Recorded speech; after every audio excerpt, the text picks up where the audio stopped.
City of Origin Community Redevelopment Agency Board Workshop, Tuesday, January 13th, 2026.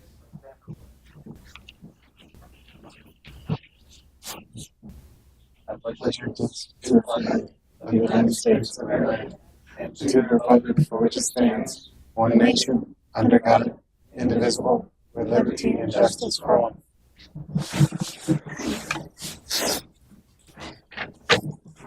Madam Clerk, have roll, please. Chairman John Eric Hoover. Here. Vice Chairman Chris Mayer. Let the record show that Vice Chair Mayer is absent from today's meeting. Member Robert Hubbard. Here. Member Lisa Burke. Here. Member Christine Sullivan. Here. City Attorney Nancy Meyer. Here. And City Manager Don King. Here. Thank you. Okay, first up is comments from the general public. I have no signups, and it does not look like I have any public, other than maybe Veronica. She wants to be the public, but okay. Seeing none, I'll bring it back to council for the comments from the city manager. Pass over to Mr. King for his comments. I do have some comments, and please take these comments as information, because if many of you have observed, I like to do white papers, I like to provide analysis, and I like to keep you guys informed. As we look at the CRA,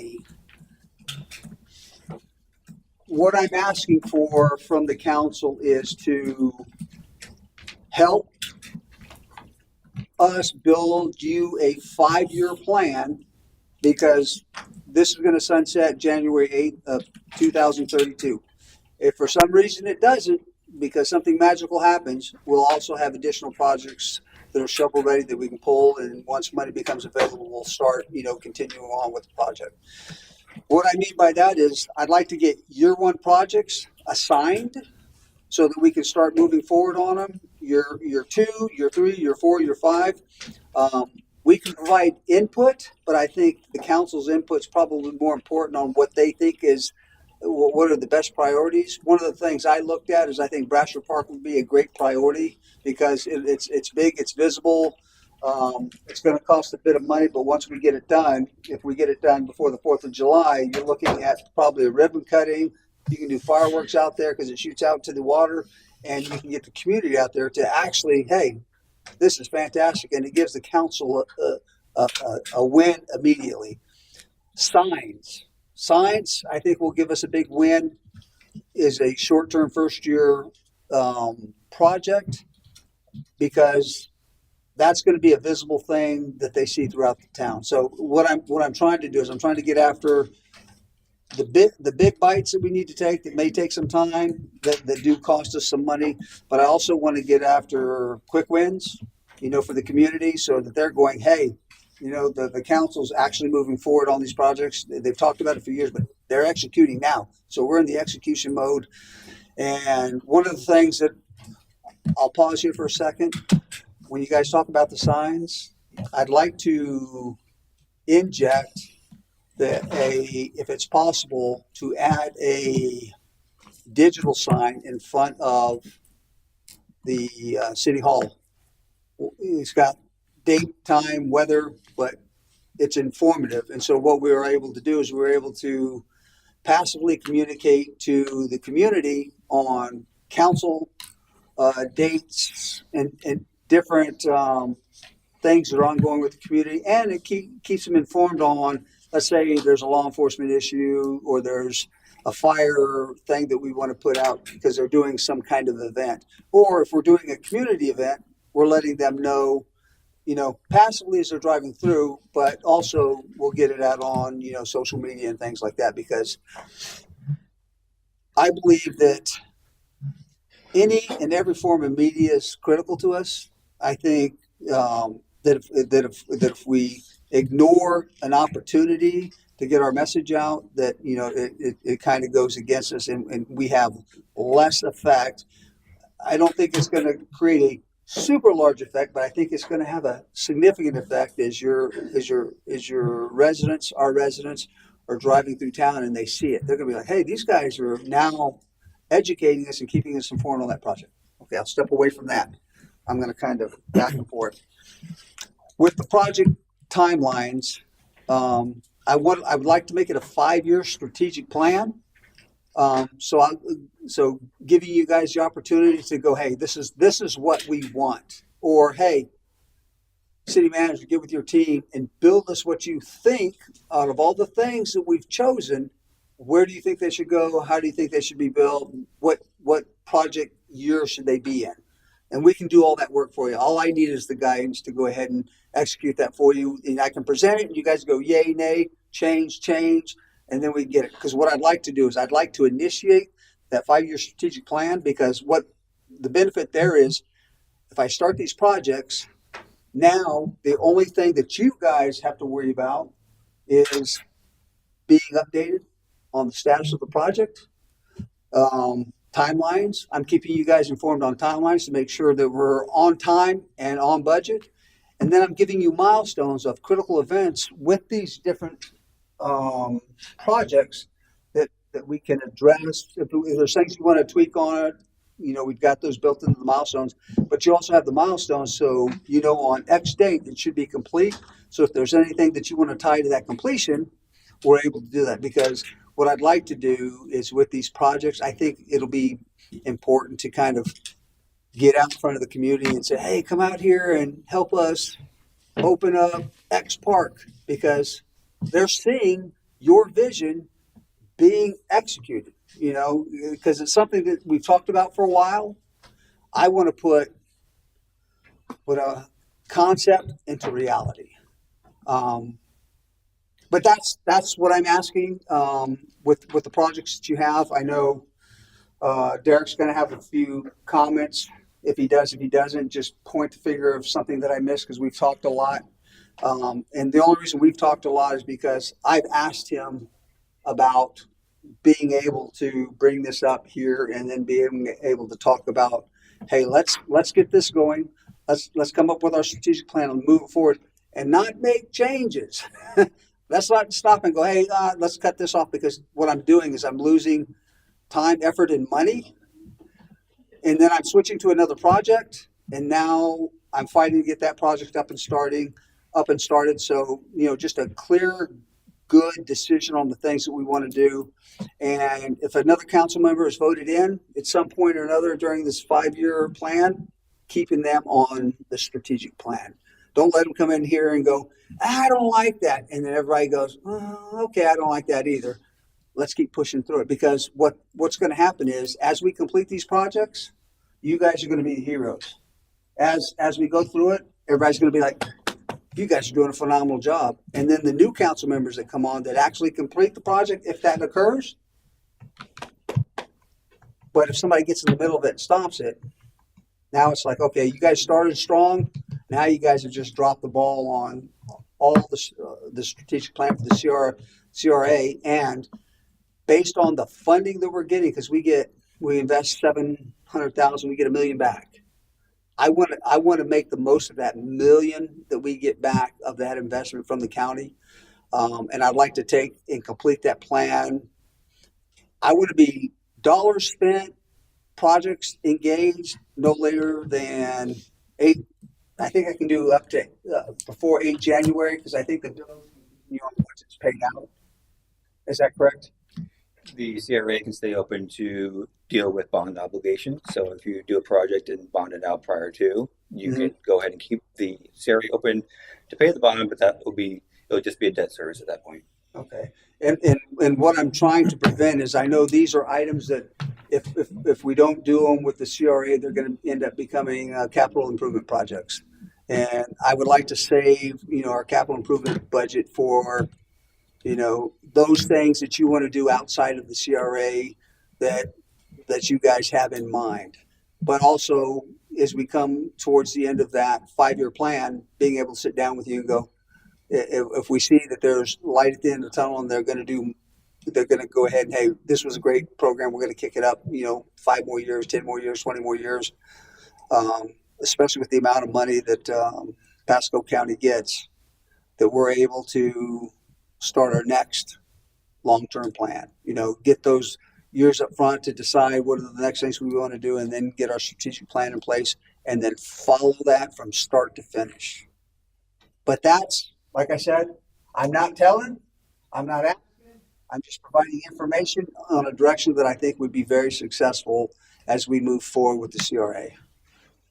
Cool. Mayor, that's all I got. One question on the CRA, and this might be for Derek. So I know we talked about before.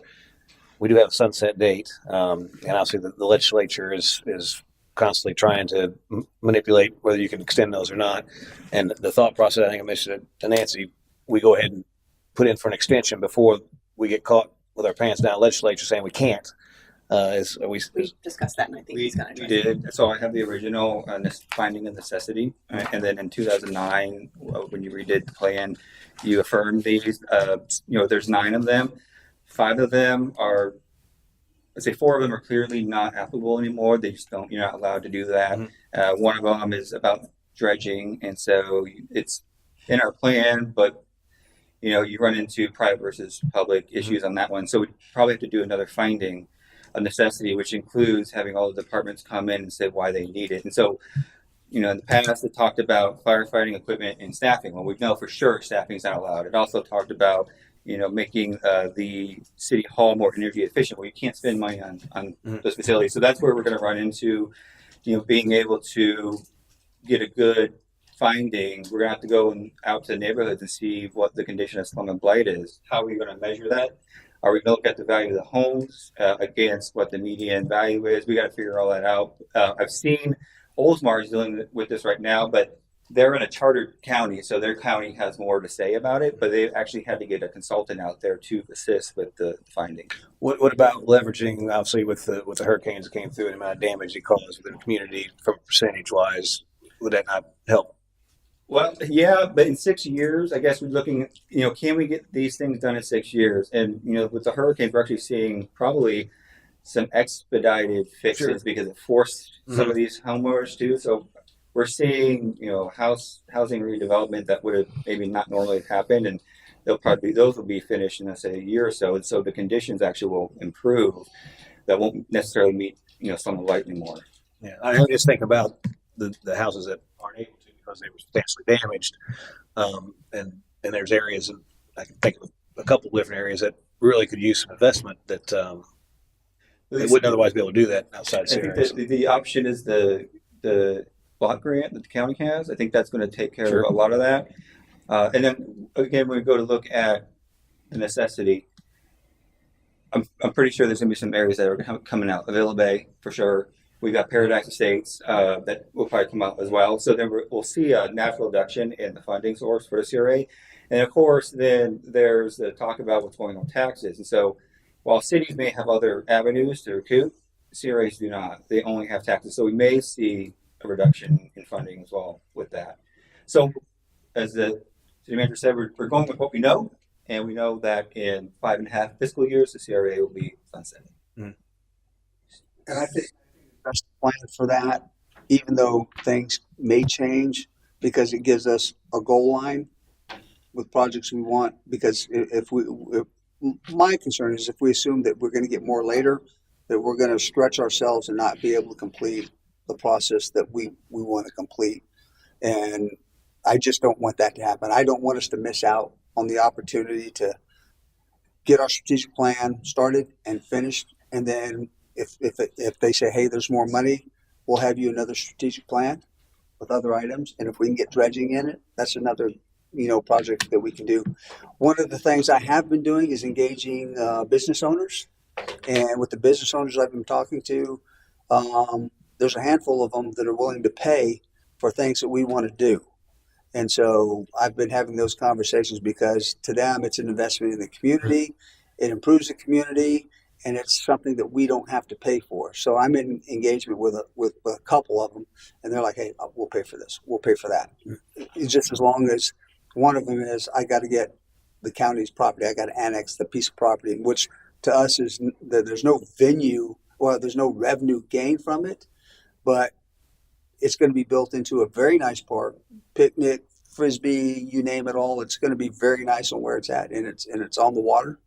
And one of the big things from that is we can build up opportunities in there for revenue as they complete it, because they're willing to do the whole 9 yards of taking that park from zero to complete. And so that was one of the discussions I said, hey, if you want this, or you think this is a valued piece of property for the city, I'll be willing to annex it. I don't know if I really have the money. My CRA has already been, funded in certain areas. And then at that point, the business owner's like, I'll do it. I'll do it. I'll put the money in it to do it. You just have to get me the property so I can do it. And so I was like, no problem. I have a question, two questions. With you're saying some of the things, some properties are coming out, but after the hurricanes, was there any consideration of any of the properties going back in that had been removed prior? The ones removed were like Aquila, your condos that are up higher above the base flood, so there wasn't a lot of issues there. You get ebb tide that's out now. There were actually even along Deidre was in CRA, but the thing is they're actually doing this without CRA assistance. A lot of them. Now I do have a lot of ones that are doing roofs, windows, and doors, but those appear to be not necessarily storm related. We're not doing any type of flooding thing. I think I may have one or two that may have done it for the storm, but it doesn't seem to be the driving factor for the residential grant. All right, yeah, I wondered because after the hurricanes, that could have put properties back in that weren't initially there. And I did want to say before I forgot, the digital sign out front is a great idea. I think we should consider two, because I think one should be on 19, either at Grand and 19 or at Ridge and 19, but two. Yeah, I was going to do Because it. that pretty much covers our city. I mean, I understand having one out front because it's the city and city business, but I also believe because it'll catch even people going through that may attend our events, and everybody's on 19 at some point. Correct. Everybody's not always on Ridge, but there's always people on 19. Yeah, I'm just trying to keep you in budget. That's all I was doing.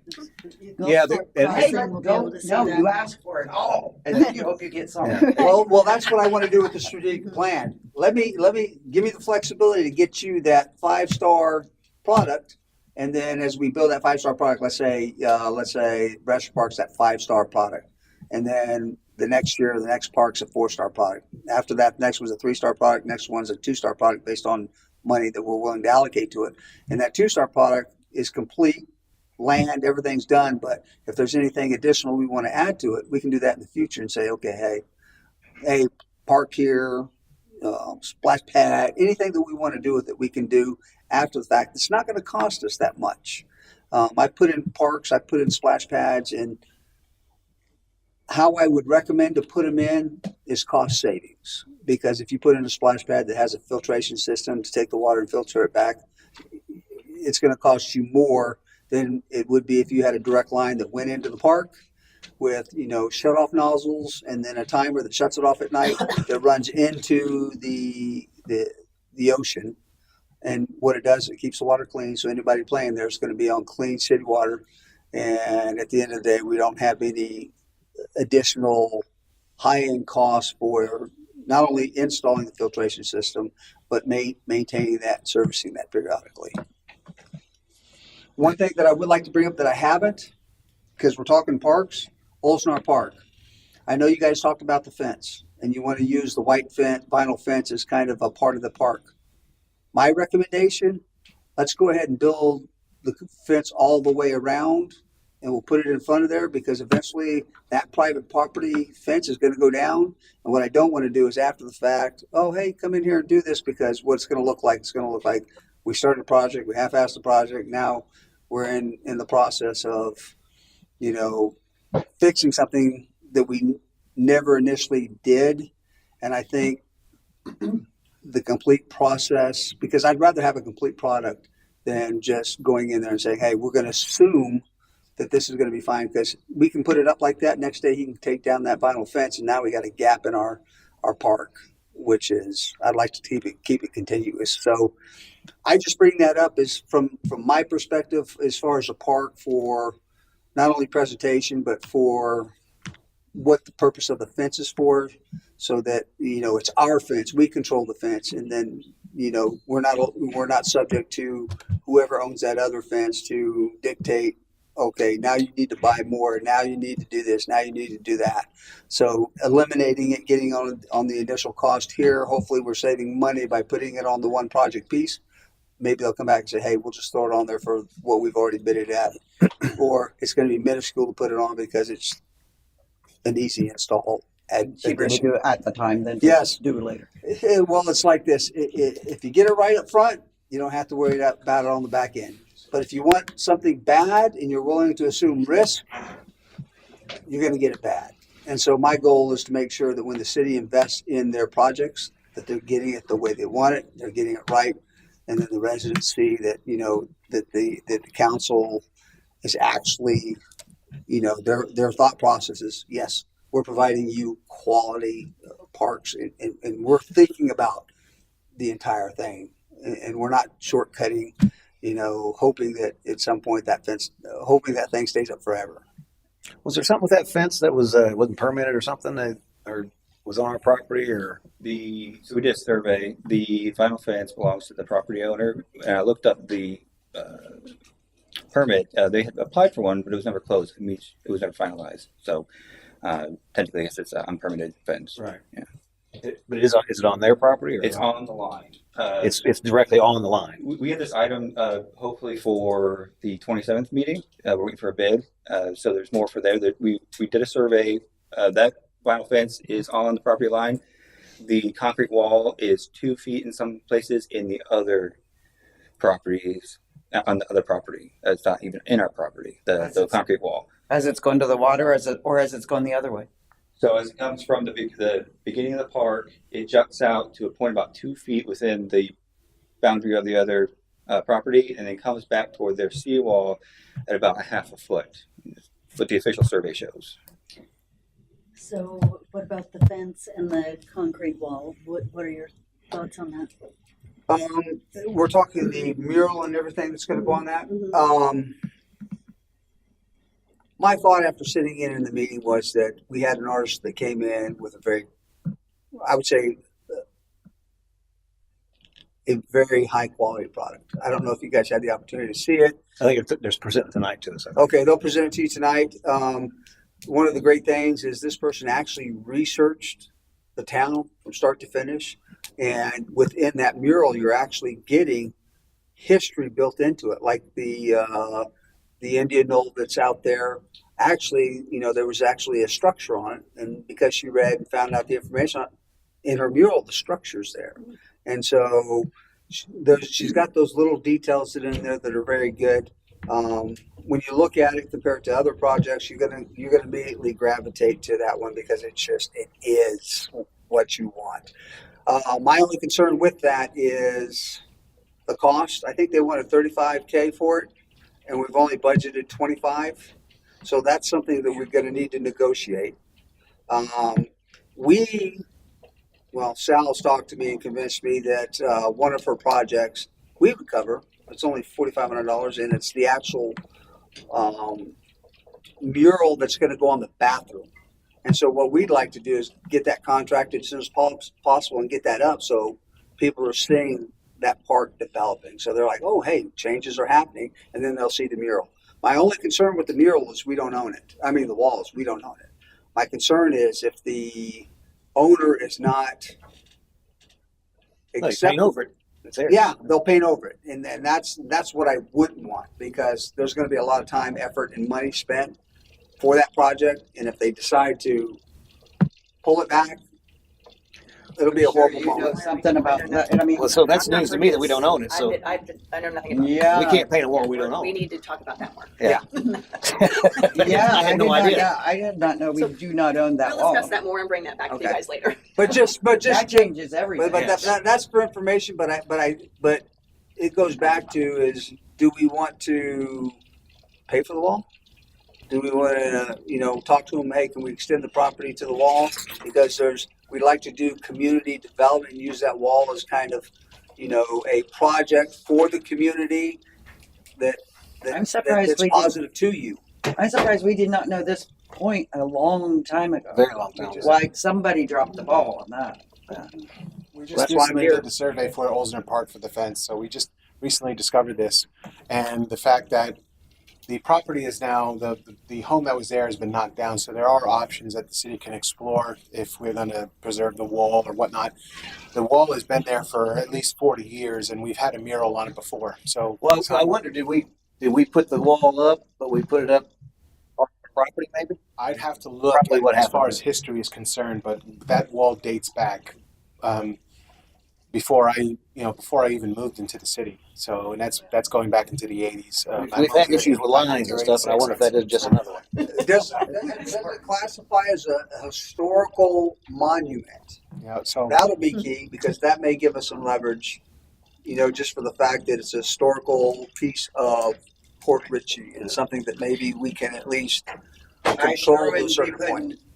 35 No. or 25 into Been there a anything long time until before I this is moved here. Yes, Yeah. legally, and we owe you the response. and So, work on and it. actually, going back to the fence on the other side, sound like we need to work on both sides, but the other side, obviously, there is some issues there with some stuff, permitting wise and lines and where it was located.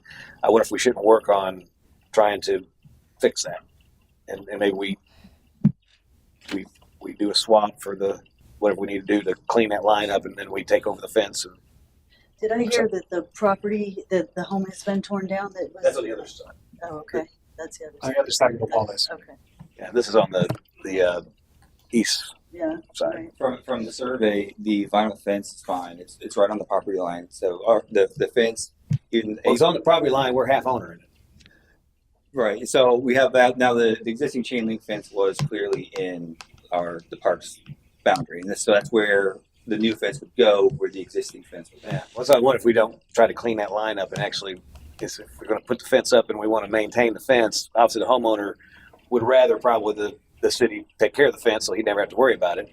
I don't like putting fences right up against each other either. So I think it's fairly nice, and there's some issues there obviously that need to be worked out. When I talked to the homeowner, they mentioned that they want to maintain the privacy of the white vinyl Sure. fence. Yeah. Yeah. Our option is going to be the see-through fence for for the park. I mean, other option is to put another white vinyl fence right up next to it. Yeah, and I think we're going It's to a waste. we're gonna have the same look. It still have the same look and essentially the function, except now it'll be permitted, I guess. The only difference. Well, I'm just saying, if we work it out with the property owner, we just go ahead and take that and we maintain it from going on and just. Yeah, I guess we'll have to figure out the lot lines, what's allowed. If I was the owner there, I'd be like, yeah, that'd be great. So, I would too. yeah, I mean, other than to put a fence right up against it, because obviously you're going to have weeds and stuff growing in between. It's just going to be a mess, and it's a waste of. It's really a waste. So let's I think we work with the property owner and try to just resolve that. And We have both options ready to go off for the 27th. Yeah, so hopefully we can get some more answers then. okay, We talked about it. and maybe we buy a wall too. Something like I don't know. So Or we just put a whole vinyl fence on that side and just hide it all. yeah, that too. So all right, interesting information. Anything else? That's all I have regarding my kind of information. Cool. To provide for, at least for thought. Okay. One more thing on the signs. You started to interject about the Grand Boulevard project. So obviously, if we look for a second location, as we're looking at redeveloping Grand Boulevard, that would probably be a good spot for that, as well as doing the medians. I don't know what access we would have in the median for a digital sign, but obviously we're getting ready to do an improvement project there. So there's some options, I think, for a second sign. That would involve stuff, I'm sure. But my only concern with that is, are we going to build those road medians like they are out in front of City Hall? Because you can't see, because if we were to put a two-way sign there, you couldn't see it coming the other direction because the vegetation's too high. It'd be a Right. waste of money. Anyway, just something to think about as far as Okay. place. We don't think we own any property on We 19. We have consultants working on a landscaping plan Right. for For the for the area, medians. so we could work around a sign placement. Yeah. So that whatever Because landscape. we could put it on the median. It's been done before. DOT, yeah, if they approve it. Well, It's not, yeah. yeah. I'm thinking Have to ask them. I mean, Yeah. right there, that big area at Grand. We do have some right of On way the east on side- Grand on for the sure. east side of Grand, there's a huge. Yeah. Yep. island We could definitely do right something there. there for sure. Yeah. Well, like you said, you wouldn't read it in the other lane. Well, if you'd be able Could be to, double-sided. situate it so it was facing 19, Kind of like a south, beat sign. but in that Yeah. area. But anyway, I think there's I would be looking at that because I think it's a great idea to have a second one on 19. And I thought about that. The city hall sign is awesome. I didn't Yeah. even think of that. That'd be Yeah. great. And the one thing is if we a grant, if we got, coming and going traffic that can see, just double sign it. I mean, Right. it costs a little more to have a double sign, but I mean, it's also an opportunity to be able to push left and push right. But once again, we owe you the feedback on, hey, this is what it looks like. It wouldn't be feasible because nobody's going to see it.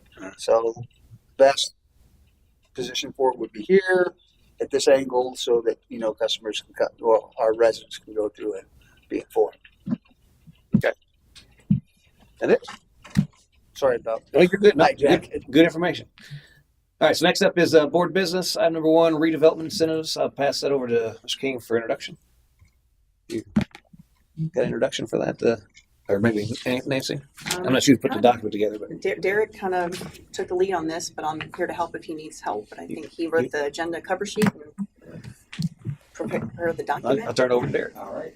Yeah, so we obviously have direction to come up with a business incentive, whether it be recruitment or retention. And so we looked around the attorney provided some information from Bradenton, quite a bit. You have a lot of a la carte options with this incentive. Then we looked next door to see what they were doing. They have, Newport Richie's got 2 active projects who have similar agreements that I think we're looking for. So we added that in there as well. So this incorporates, refunding of ad valorem of their tax bill, but also some upfront cost of business assistance as well. And so what we're looking here, we want to introduce kind of the clay for you to mold, pick apart, insert more things if you want to. This is the starting point of what you want a program to look like and to be, and then eventually we'll get to how we're going to maybe fund it or put it into the funding stream. Okay. And I'll just add a little bit of extra information that is not public per se, that we'll be hopefully hearing more about soon. I'm supposed to hear more about it sometime this week. But the House of Development, we had some renderings that came to us that for the 19 property, and there's been talk about some $4.5 million on the back end CRA type of incentive, which kind of precipitated. We need to have something, regardless of that, we need to have something for going forward. But this may not necessarily be as pertinent as we once thought it was. I think they've went back to the drawing board, and they are going to bring back another proposal for that 19th property that may not require the city to help out with, and also speed the development of the commercial property on where Guild Dogs used to be. And so that's very much in flux. I don't know a whole lot about it, but I'll find out more. And also, I think they'll soon after that conversation, I think they're actually going to bring some plans back to the city again. So more to come on that. But the good news is what I want to preface this is that as we talk about this, we may or may not need to have something in place for that, because I think they're looking at opportunities where they won't need help from the city. So that's a little bit of good news. So that being said, Derek, do you want to kind of walk us through this, I guess, and I obviously I've went through it, and there's different items that talks about percentage and all that, without maybe seeing a real example. But I'll let you kind of walk through and kind of explain how this come about. And right. So we have different items here that are either in our plan now or things that are mentioned in our plan. And really, what we were trying to do is not necessarily reinvent the wheel, but make it ours.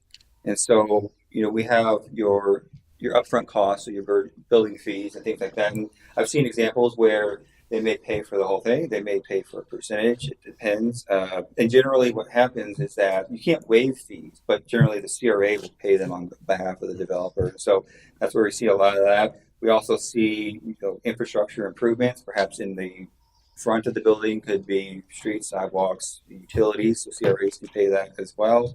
Then we have, and what the city doesn't have is transfer of development rights program.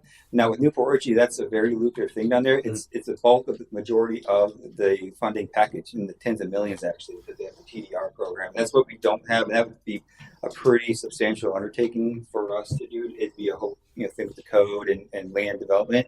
So that's a piece that I'm not sure we'll be able to implement. But then now you have so on transfer development rights too. I would imagine that built in something like Waterfront Park, for instance, we can't really develop that. Right. But it has inherent development ability from a numbers perspective that we could possibly sell those to go Yeah, to other properties. at a market rate, that's how you get kind of your value in your package when you're doing this. And then of course, generally I've been seeing when it comes to tax rebate, it's been about 12 to 12.5% off the increase in ad valorem through the trim, and so that's been like a regular percentage I've seen across a lot of the programs. It's not these big 50% or 75%. It's a smaller 12%.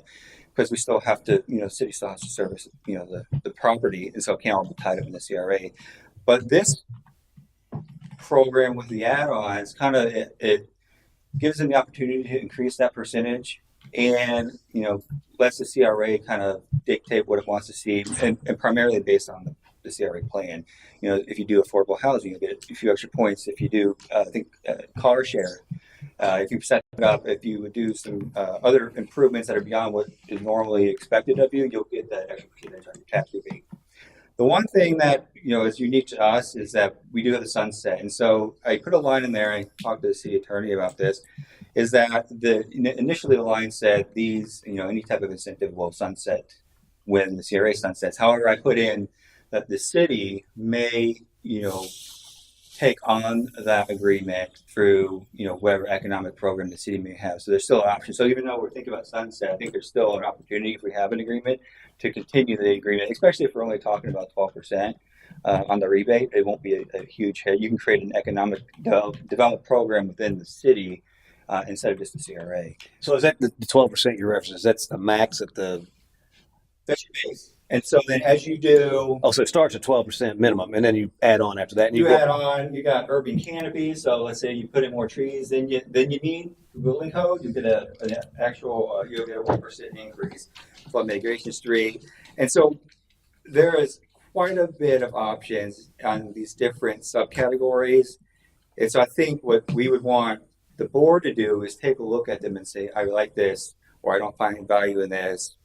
Pick and choose which ones of these add-ons that you like, and let us know. And as we get that feedback, we can start to hone in what your program looks like for the portion of the tax rebate. Now the cost of doing business incentive is really going to be based on what the project. If you're doing a project, you have a 3% fee for your building fees and stuff like that. So we could that's really a per project choice. You could say I want to do 75% of that. I want to do 50%. There's a little bit of flexibility when it comes to those at the front end fees. So we're looking. We just want to introduce this to the board, kind of see the flow. That's why it doesn't look very pretty, right? Just these concepts and things like that. And then we also have a proposed application just so you kind of get an idea of how the workflow is. This does require a good amount of staff time. You'll see that it involves the building department, public works, and things like that, because they have to verify if we're doing an extra tree camping in a project. We want to make sure it's verified by someone, probably the building official, right? So there will be a lot of verification internally as well. If you go to bottom of page 9 onto page 10, Derek put together kind of a number example that kind of sometimes that helps us visualize how that's going to be calculated. And then following that example, at the bottom of page 10 onto page 11 and maybe even onto page 12, there's an incentive summary table. And so those are the add-ons he's talking about. So the initial part of that example calculation kind of shows you the base. If they just do the base amount, what they might be entitled to. But if they select some of these incentives from the table, of course I say they select, but obviously everyone agrees to it. They don't get to do it. The CRA gets to approve whatever decisions are made, and ultimately do what they say they're going to do. That's how they can increase that 12%. So when he mentioned the urban canopy 1%, that 8.4 incentive summary tables where he's getting that. That's the numbers that Derek put in here based on his research. Those are things you can change. So that's kind of an idea of what it. So when you start on the bottom page 9, you have the 12% of increased property value, and then you jump down, but you got a base of 50% annual tax increment, and then you add on your adding on your total, what you're going to be awarded, and then you have the annual reimbursement rate. And so then as you get to the maximum incentive, then we break it down to what the reimbursement rate will be. And that's part of that example calculation. So are you starting at, so, and I'm reading this, if there's $100 in taxes, the 50%, we're only collecting 50, and then we're collecting even less if there's additional percentages. So think of it, so $100 on my tax increment, my change in tax value, my base is going to be $12 getting back because that's that 12%.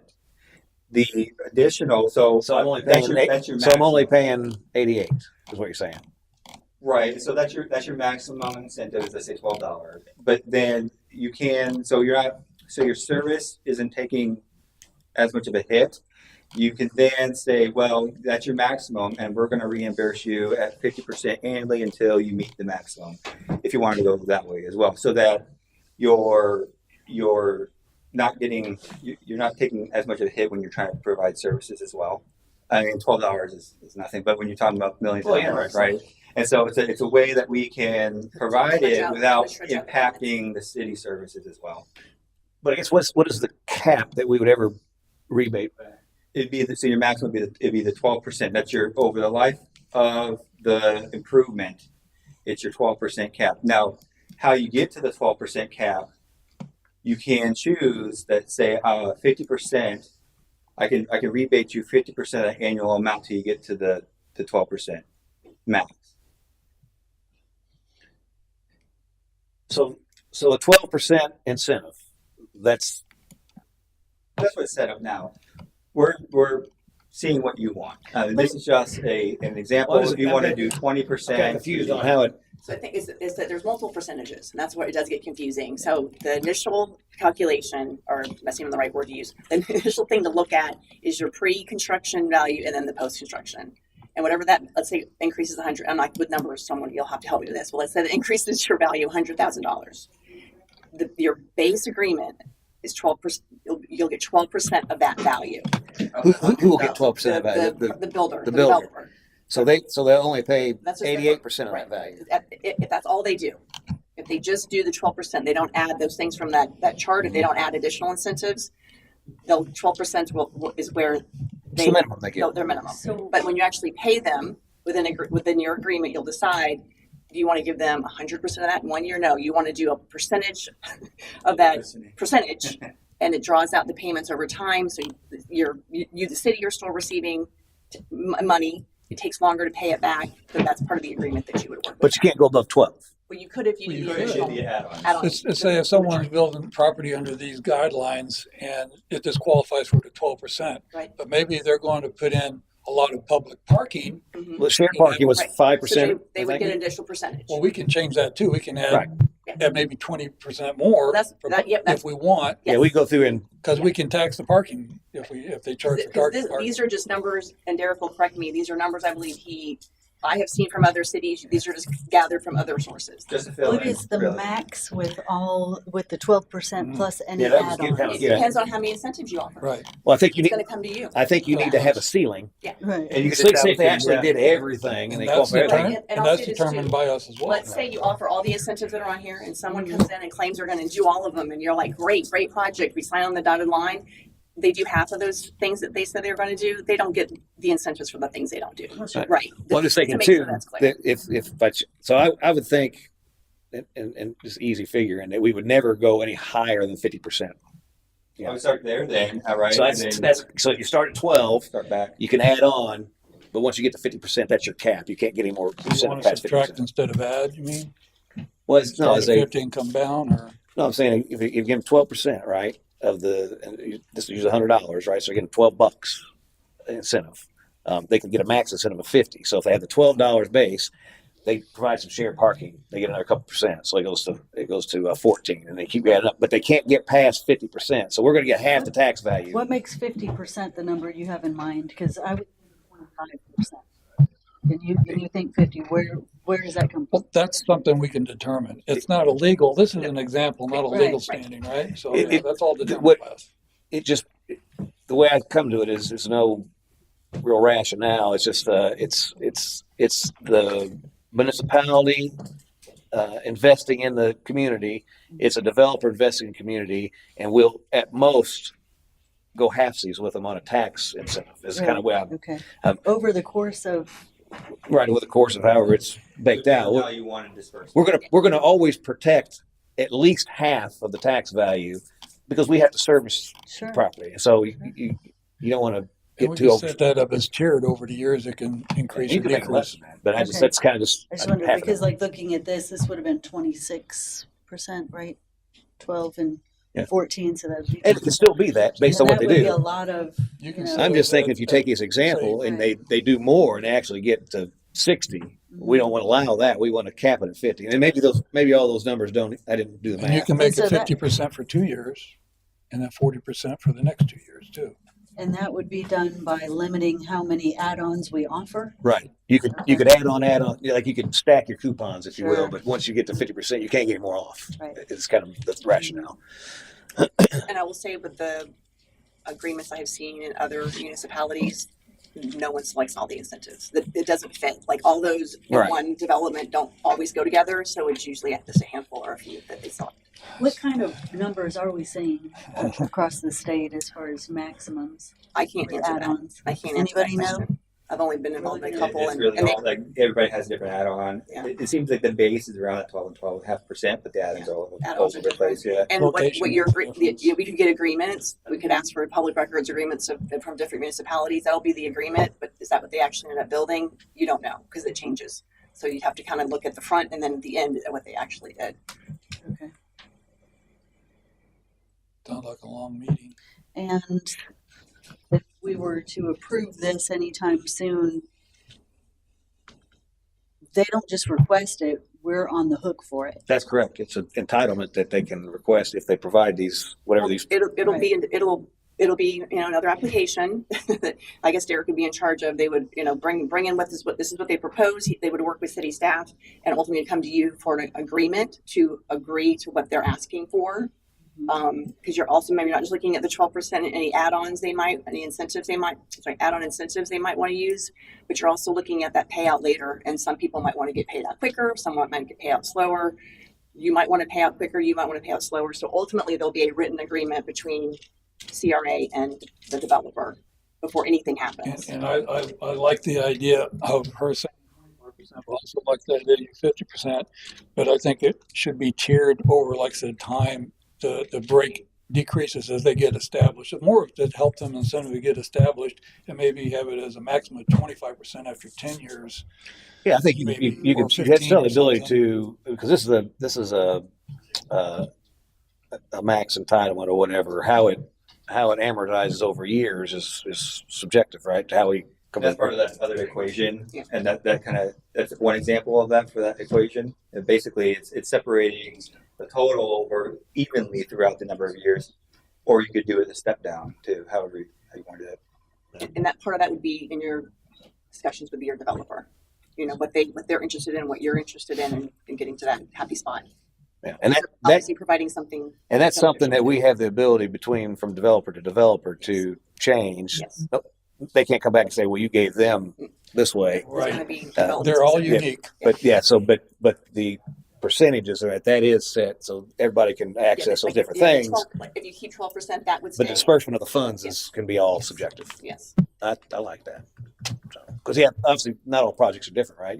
There may be a huge project you want to provide more help up front or something, and then less And back as in. our project takes more city services, we might need to taper it so Exactly. we can then Right. pay for And then the that's I think the biggest factor in the payment out after the development's done is what is the city doing at that point? What services need to be provided? How much money? You can't. We don't want to give you 50% when we need 75% of what's coming in to take care of the city. So you have to take that into consideration. So each development is going to be different. More development you have, more services you need. So that'll always change.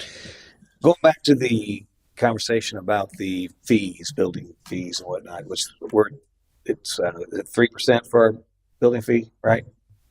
On millions of dollars, is a lot of money. based on the So cost. you were saying that we can't just waive that. We would actually have to use CRA to pay in lieu of. There seems to be there's some fees that you can't waive, but there's state fees and things like that. So to get around having to deal with the CRA, I'm talking the take from the city. Actually, I think we can waive that.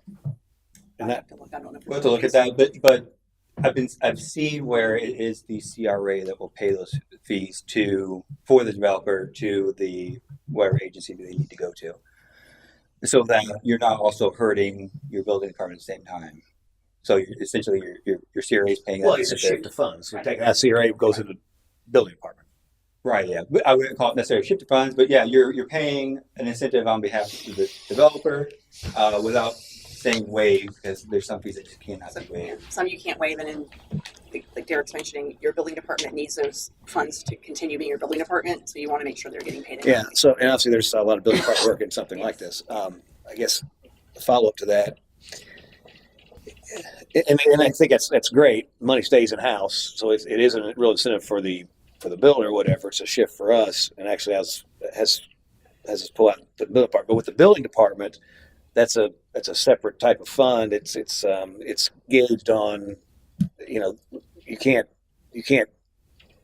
make money off your building department, right? So let's say you have a big development like this, and we do something fee wise, whatever. That's a huge amount of cost there. What happens as we go to audit that after that and realize we took in too much money for this year? We have to rebate back. How's that work if we've got something? Because I can see we're a very large development like we have potentially coming in. That would be a huge influx of cash into the building department. Well, it would be based on whatever, and Derek's going to correct me, or Veronica's going to correct me if I'm wrong. Whatever development comes forward and needs a permit, a fee for that permit is going to be assessed based on whatever the formula is. And if it's $1 million for that or $100 for that, it's a valid fee based on that development. So if that money ends up in the building department, even though it may be paid by the CRA or paid by the developer, that's a legitimate. Well, I get that. What I'm saying is, I at the end of the day, you got the staff that are there that are making a salary. It's kind of a fixed cost, right? And as it's kind of based on all the various development happens throughout the city. But if you have one big development come in and you take 3% of millions of dollars, right? That's you basically your account grows very quickly. Yes. And so unless you're bringing on more staff to support or whatever, you can the money can stay in the building department as long as it's you. It doesn't have to be for salaries. There's other things. Yeah, sure. they'd have to just figure out and make sure they know how to spend that appropriately, and that would be on them to do, and with the help of their city manager and their council to make sure it's accounted for. There's something that they would love, a problem we'd love to have. Yeah. Yes. But it's not like you can use it for anything else. That's the thing. It's building department specific. You don't get a raise. I'm sorry. But you could build a second floor on top of City Hall to house the building department, right? Right. Yeah. To make it exactly. Yeah. Improve the building department facilities. Right, okay. Nancy, are we required to release this information to everybody on the It'll be developer? on your website. That's what I'd recommend. I'd recommend it once you finalize it and it's pretty, as Derek admitted, it's not pretty yet. It'd be on your CRA website so anyone could see it. It's kind of like if someone pulls a permit, they get along with all. It's kind of like the grant program. It's out there. It's yeah. You can access They're aware of it. They're made aware of it. Okay. I mean, I can't promise if someone walks up to that window, whoever's there is going to tell them. I would recommend it be on your website and be advertised. That's what I was wondering. Yeah. Well, you make it available, but they have to look for it then. Yeah. Okay. Because you want to push them. That's the point of having this. That's true. The work you're going to put into this and the time you're going to spend to do it, you want it out there and you want it to benefit somebody because ultimately it's going to benefit the city.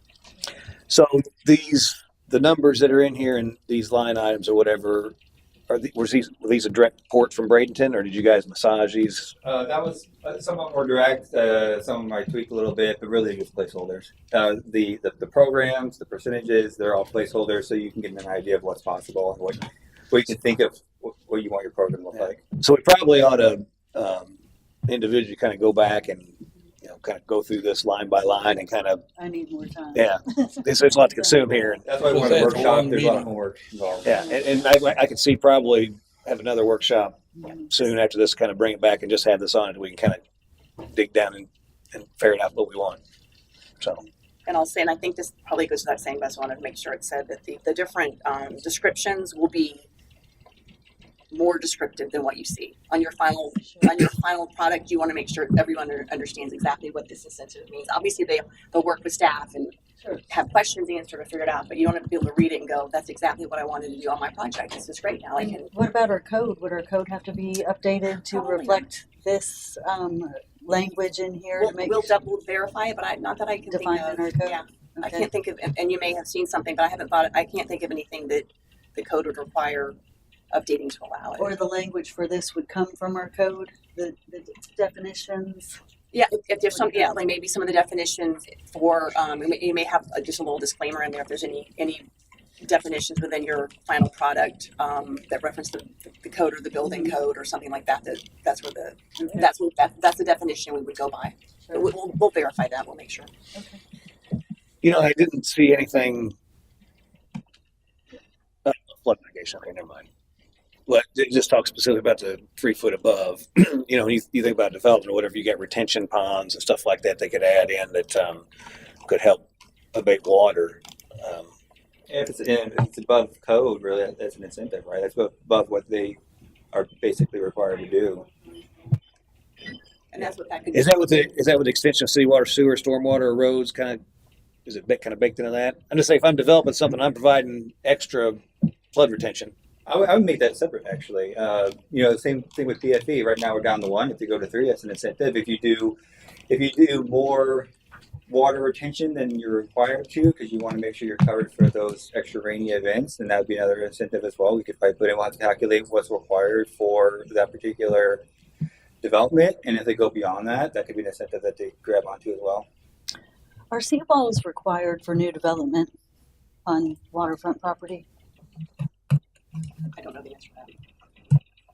I don't think so, but I don't know that for sure. Are seawalls required for new development on waterfront property? Not required? That's interesting, Should be. right?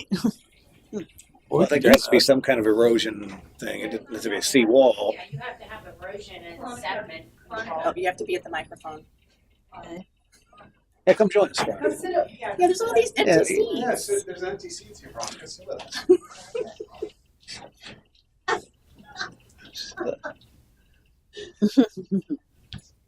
I told you get pulled in. Yeah. Welcome to the Welcome to the party. Yeah, you have to have some type of sediment and erosion control on the property, Okay. but we don't mandate. It could be riprap, seawalls, natural, Yeah, living seawall, Yeah. whatever. Okay. Yeah. Is that one of the, I guess it's mandatory, so we don't provide an incentive yeah, they're now for it. going to living shorelines now too, so Okay. you're gonna have a lot of that. You're gonna see a lot of seawalls go away and a lot of natural vegetation out there to break the water and break that, so. So we have something in here, do we, for bioswales? So if they were to go above and beyond our own requirements for flood, Then we can incentivize we them. could incentivize that too, but that's not in here It currently. could be added, yeah. Okay. I think there was like, Flood resiliency, maybe Yeah. even product used in the building of these developments, Mhm. so that it doesn't wind up in our landfills and stuff. So I think we I probably. guess it would be high enough that it shouldn't flood, but So I guess unless we have any questions on this, or Derek, you have anything else to add? Maybe we kind of take this back, kind of consume it, and then plan a separate meeting, come back and reconvene and kind of hash it out a little further. Gives a lot to think about. yeah. it's a great opportunity. Anything else on this? All right. Thanks, Derek, for leading the cause on this. Next up is item number 2, changes to residential grant program. Pass that to Ms. King, who wants to introduce. I can introduce it. If you want to It's introduce up it, to you. I think we're the cause of it being on here, but it may have grown since we asked for it to be on here. So I'll let you present it, and then I've got some input thoughts. that maybe that I can add to it, because I spoke and talked with Derek over a few things, because he had a few questions for me on thought of what direction we need to go based on what questions have been asked. Okay, perfect. Recently. So, thank you. The reason I believe you're seeing this, let's see if Derek changes that, Board member Sullivan brought up the idea of tweaking the residential grant program to allow for someone who wants to utilize the program to not have to pay the $3,000 up front or $5,000 up front and get reimbursement, rather than that have the city pay the contractor directly. And she brought us an example from Delray Beach CRA to look at, to kind of see how they have set it up. I've looked at that. I've spoken to the Delray Beach CRA briefly, one of their representatives. I've looked at some other municipalities and how they do it, and it's of course just different anywhere you look. Everyone has different economic requirements. Everyone has different values on how much they'll give grants out for. I can tell you that a lot of the obviously municipalities are larger and the numbers are much bigger than what we're dealing with. This is the copy of the. I was definitely not wanting to match all of their specifics, only that direct to contractor payment. Right. So looking at that, thank you. Looking at that, the short answer is, can the CRA pay a contractor directly? Yes. The answer is yes, you can do that. The bigger answer, which is what I'm here for when you start rolling your eyes at me, is that of course becomes more difficult and it opens you up to more legal exposure. So that's what you have to debate and discuss and figure out what risk you're willing to take and what you want it to look like. So I think the basic example I would say is, if you want to make, the only thing you want to change is have an option for the homeowner to have the CRA pay a contractor directly. What would be the basic change? You, the CRA, now become the procurement person. That is more work for your staff. Okay. Right now, I believe the homeowner or the applicant has to get 3 bids and show the CRA grant coordinator, here's my bids, and go through that process. And yes, ultimately that money's going to them if they follow all those steps, but you are now truly taking your taxpayer money that you're the steward of and paying that out to somebody. So you are going to be contracting with the contractor. You're going to be doing the bid proceedings. Now, it's a low number, so it's not like you necessarily have to maybe get 3 sealed bids and give Sal 15 other RFPs. Yeah, I got his attention. 15 other RFPs to deal with.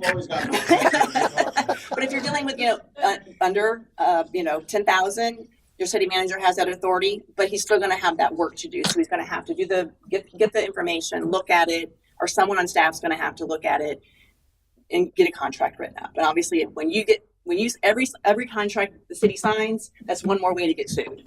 It doesn't mean don't do it. That's just something you need to recognize. So that's just a very basic start. And I know you'll have questions. I just want to that's the baseline. And we're on the same sheet of music here, because as I looked at it, and we had discussions about it earlier, how does that occur? And my stance was, no, let them do the bids, let them pay for the work, and then let them get reimbursed after the fact, because a lot of the issues, Nancy addressed, but now we've got liability issues, like she said, but we also got the additional requirements that we've got to go out with our DPW team. We actually got to go out and do the code inspection. There's a lot of things that, while code inspection is part of the final piece to make sure that what they built is acceptable, but it's going to put a lot more work for us to actually go out there.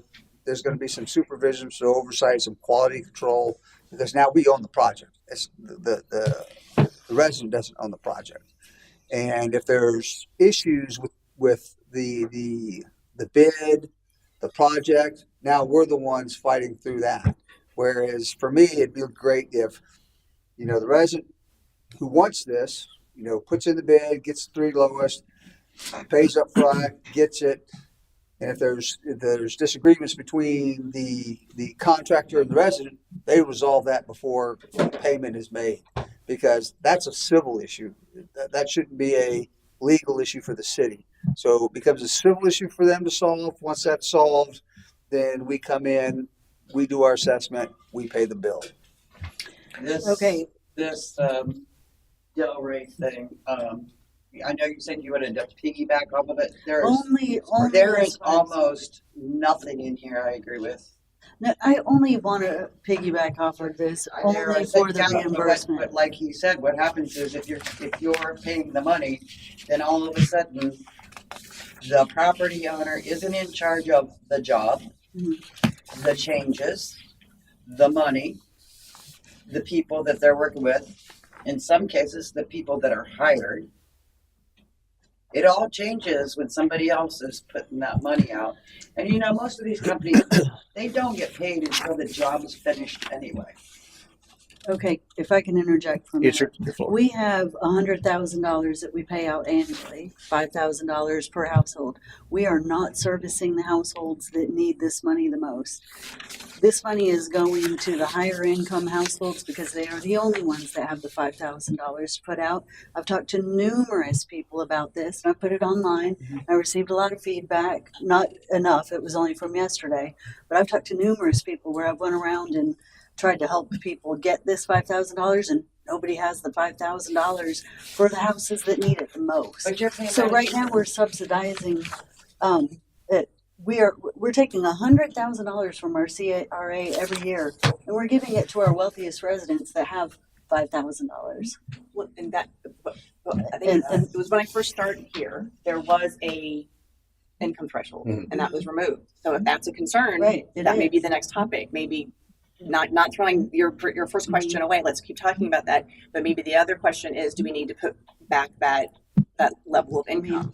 But That's not my. But even that, I'm going to help you out here. I think even with income threshold, it's still.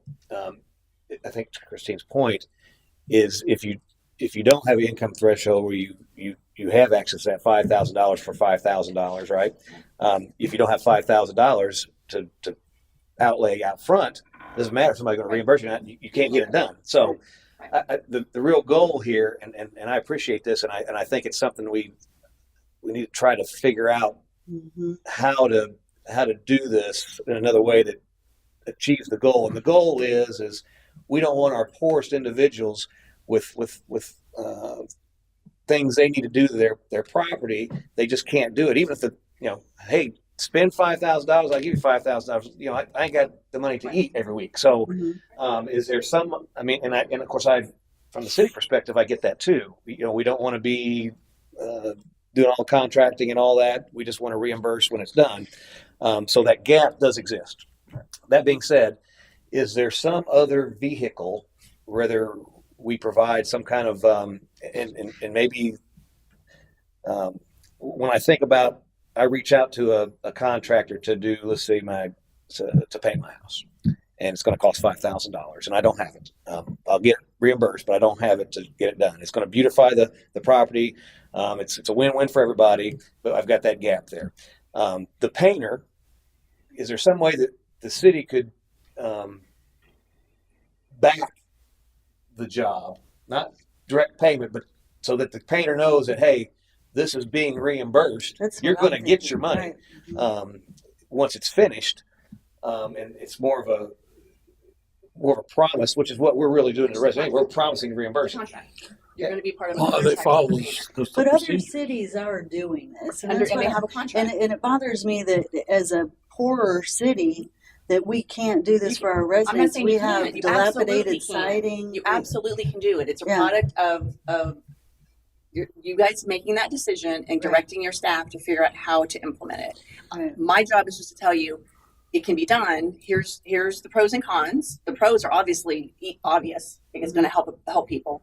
The con is it's going to have more city staff involved, more city staff time, and it does expose you to liability because that's just And the part and parcel of what liability you do. is $5,000 per project. So what is the actual liability A lawsuit? of when that breaks down to how many of those projects really go bad? When we have a building inspector or somebody who is going to be inspecting the project after it's completed before we make a payment. Well, in your lawsuits, if there, and I'm not saying they're going to have any, but it wouldn't necessarily become because it's something was built wrong. But let's say you contracted for paint and it's done, and now the person that owns the home said that's not the color I wanted. That's the color you told me. Boom, we have a disagreement. Waivers, People aren't going we to. don't Well, have you can waive away. It doesn't matter. They can still sue you I for understand, So I that's, understand and that, I'm not but saying it's a good faith. It's a reason not to do it. Right. I'm saying just know that's an exposure, and if you guys want that program to happen, you get that direction, and staff will do what they can to figure out how to implement it. Is there a less risky. I have been racking my brain. I haven't. Mayor, looked. can I provide kind of a solution for that? Sure. Yes. We keep the policy as is. But what we do is we allow for exceptions to policy for those in low income windows. So they can come in and request it, knowing that they can't pay for it with an exception to policy. And then we work with them with their contractor to be able to say, hey, this is the work with the resident. Hey, this is the work that needs to be done. Once it's complete, let us know. We're going to come and inspect. We'll pay you, and kind of work that as our exception to policy. That's what I initially said, though, when I was told that in the initial meeting where I brought this up, that it would have to be across the board for everybody. We would have to give equal access to that option. But maybe, Well, I mean, I'll you take could, You it. could work your policy to be certain. And Take again, it. this comes back to an income level because Yeah. that's really the issue. Part of the issue. Mhm. So maybe your policy is a certain, I would love to base it quite a on few of anything. the municipalities I looked at, they have different levels of Right. grants, partial grants, full grants. All that's based on income level. So So there might be some way to draft your policy would have to change to a degree. Sure. That might be a way to do that. so we would be able to release if a person came to us, demonstrated that they don't have the ability to kick the project off or whatever, that we could release funds pre. I would say we work with the contractor not to pre-release it, but to coordinate with them that on completion and inspection that they would be paid, unless the contractor for some reason is not set up well as a business and has to go pre-buy all the material and then show up with it and build it. Well, we still that's still breaking the I would want contract. I would want a contract. Yeah. If I ran the world, which I don't, I would want you to have a contract with that contractor for those specific Yeah, situations. It and protects you. It protects them. yeah, and that's what, with the exception of policy, that's something that we would do with them. But if we were to take the contractor portion out of it, obviously we're gonna find. I mean, they're getting 3 bids. They're showing that they sign a contract or whatever, so we know that's happening because they can provide that to us. Mhm. And all we do is let's just use an example that in order to do this $5,000 worth of work, they need $2,000 up front. All right. Obviously, it's going to be paid when it gets done, but there's always they want half up front or something else. So let's just say $2,500. They want half up front. We aren't dealing with a contractor, but because this individual has demonstrated to us that they are unable to do that, we're aware of all the details.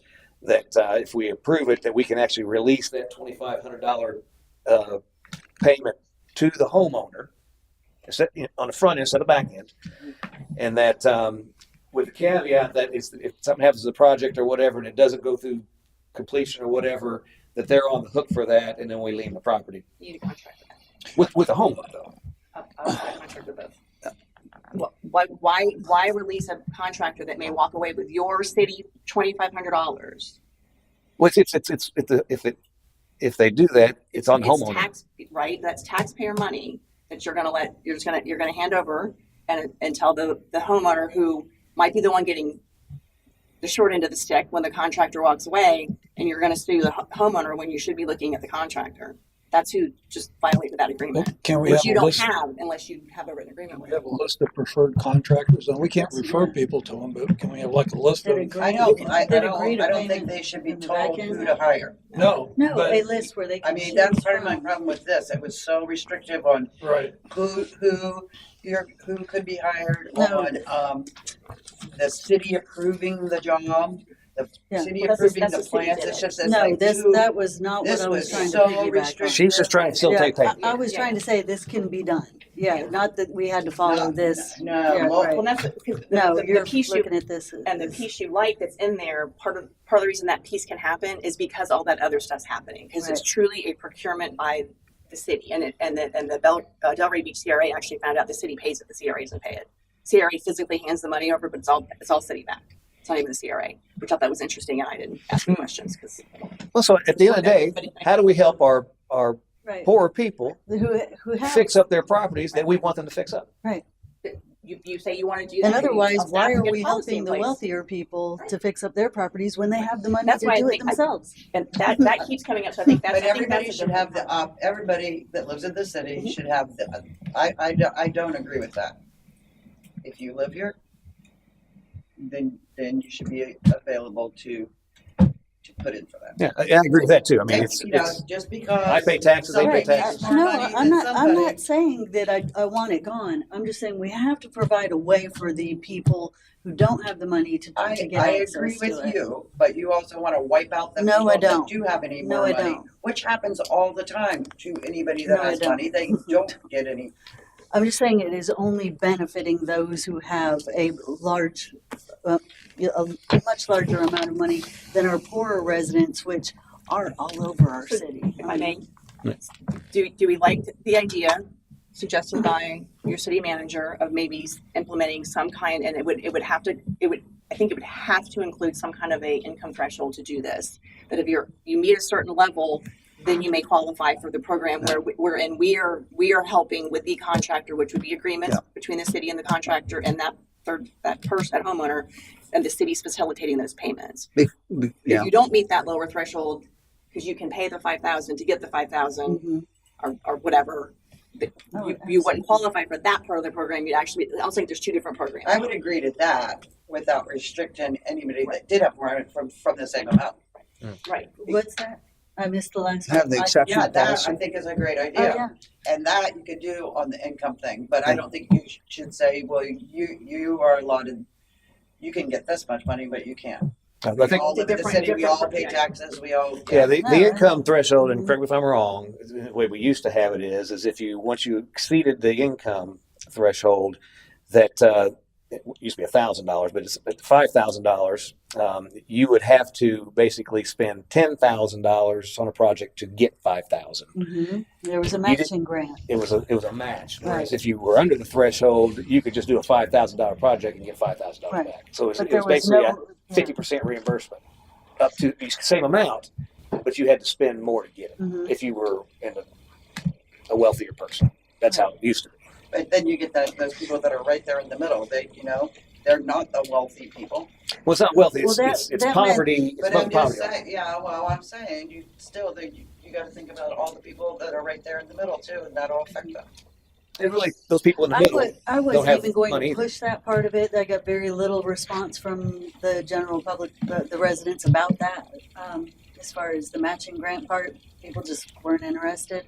But people do want help being able to paint their homes, repair their homes. I If agree they with that part. Yeah, I so just that's don't all agree I. with it. That's all I really want to I do thought is you were for find. this whole, No. and I don't like it at all.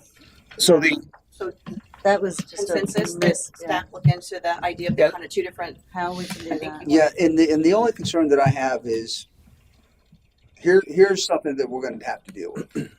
If when we do the exception to policy, there's got to be rules and regulation in place. Because what I don't want to do is, hey, they meet the threshold, we're just going to give them $5,000, and they're going to go out and contract somebody to do it, and they decide not to do any of that, and they decide to take that $5,000 and go put a down payment on a new car.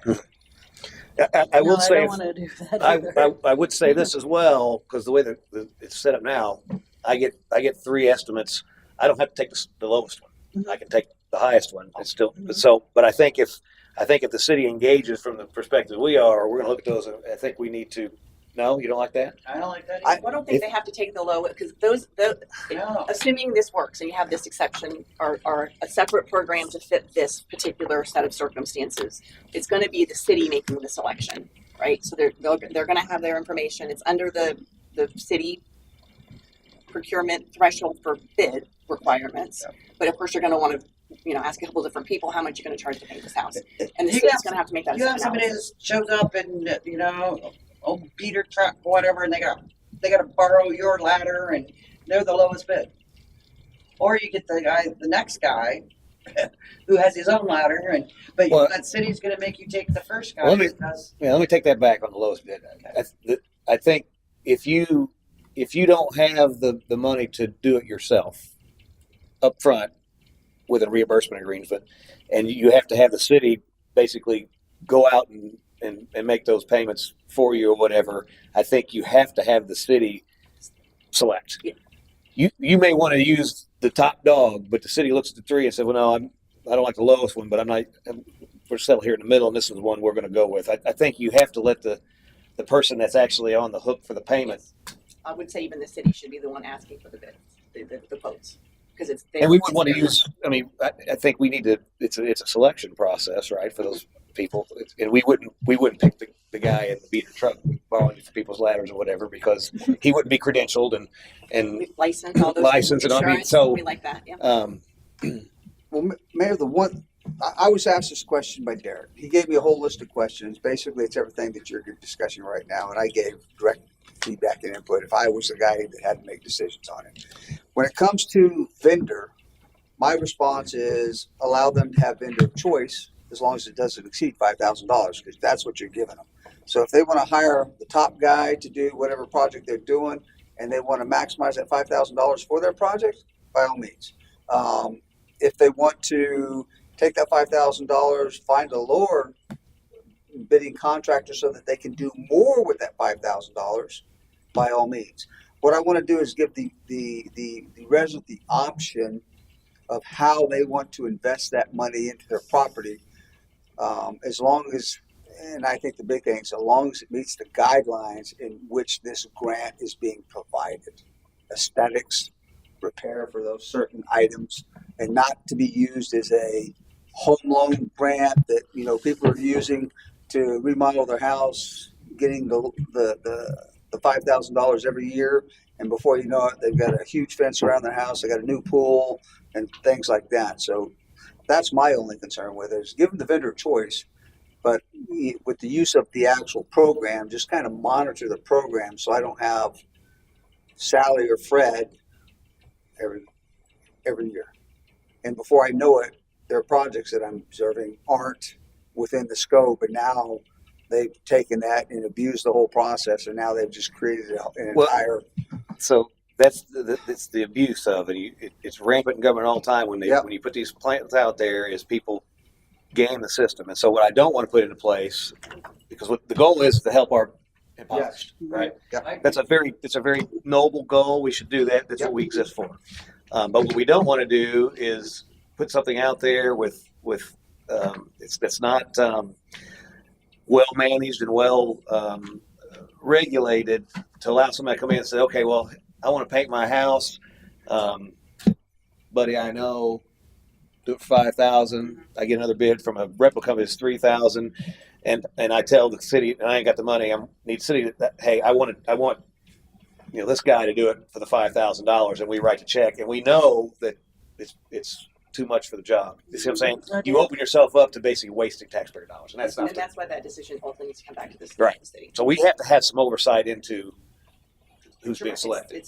Not because we want to take away choice, but because they take away their choice when they aren't able to fund it. And I know you always say, you aren't against putting your thumb on people.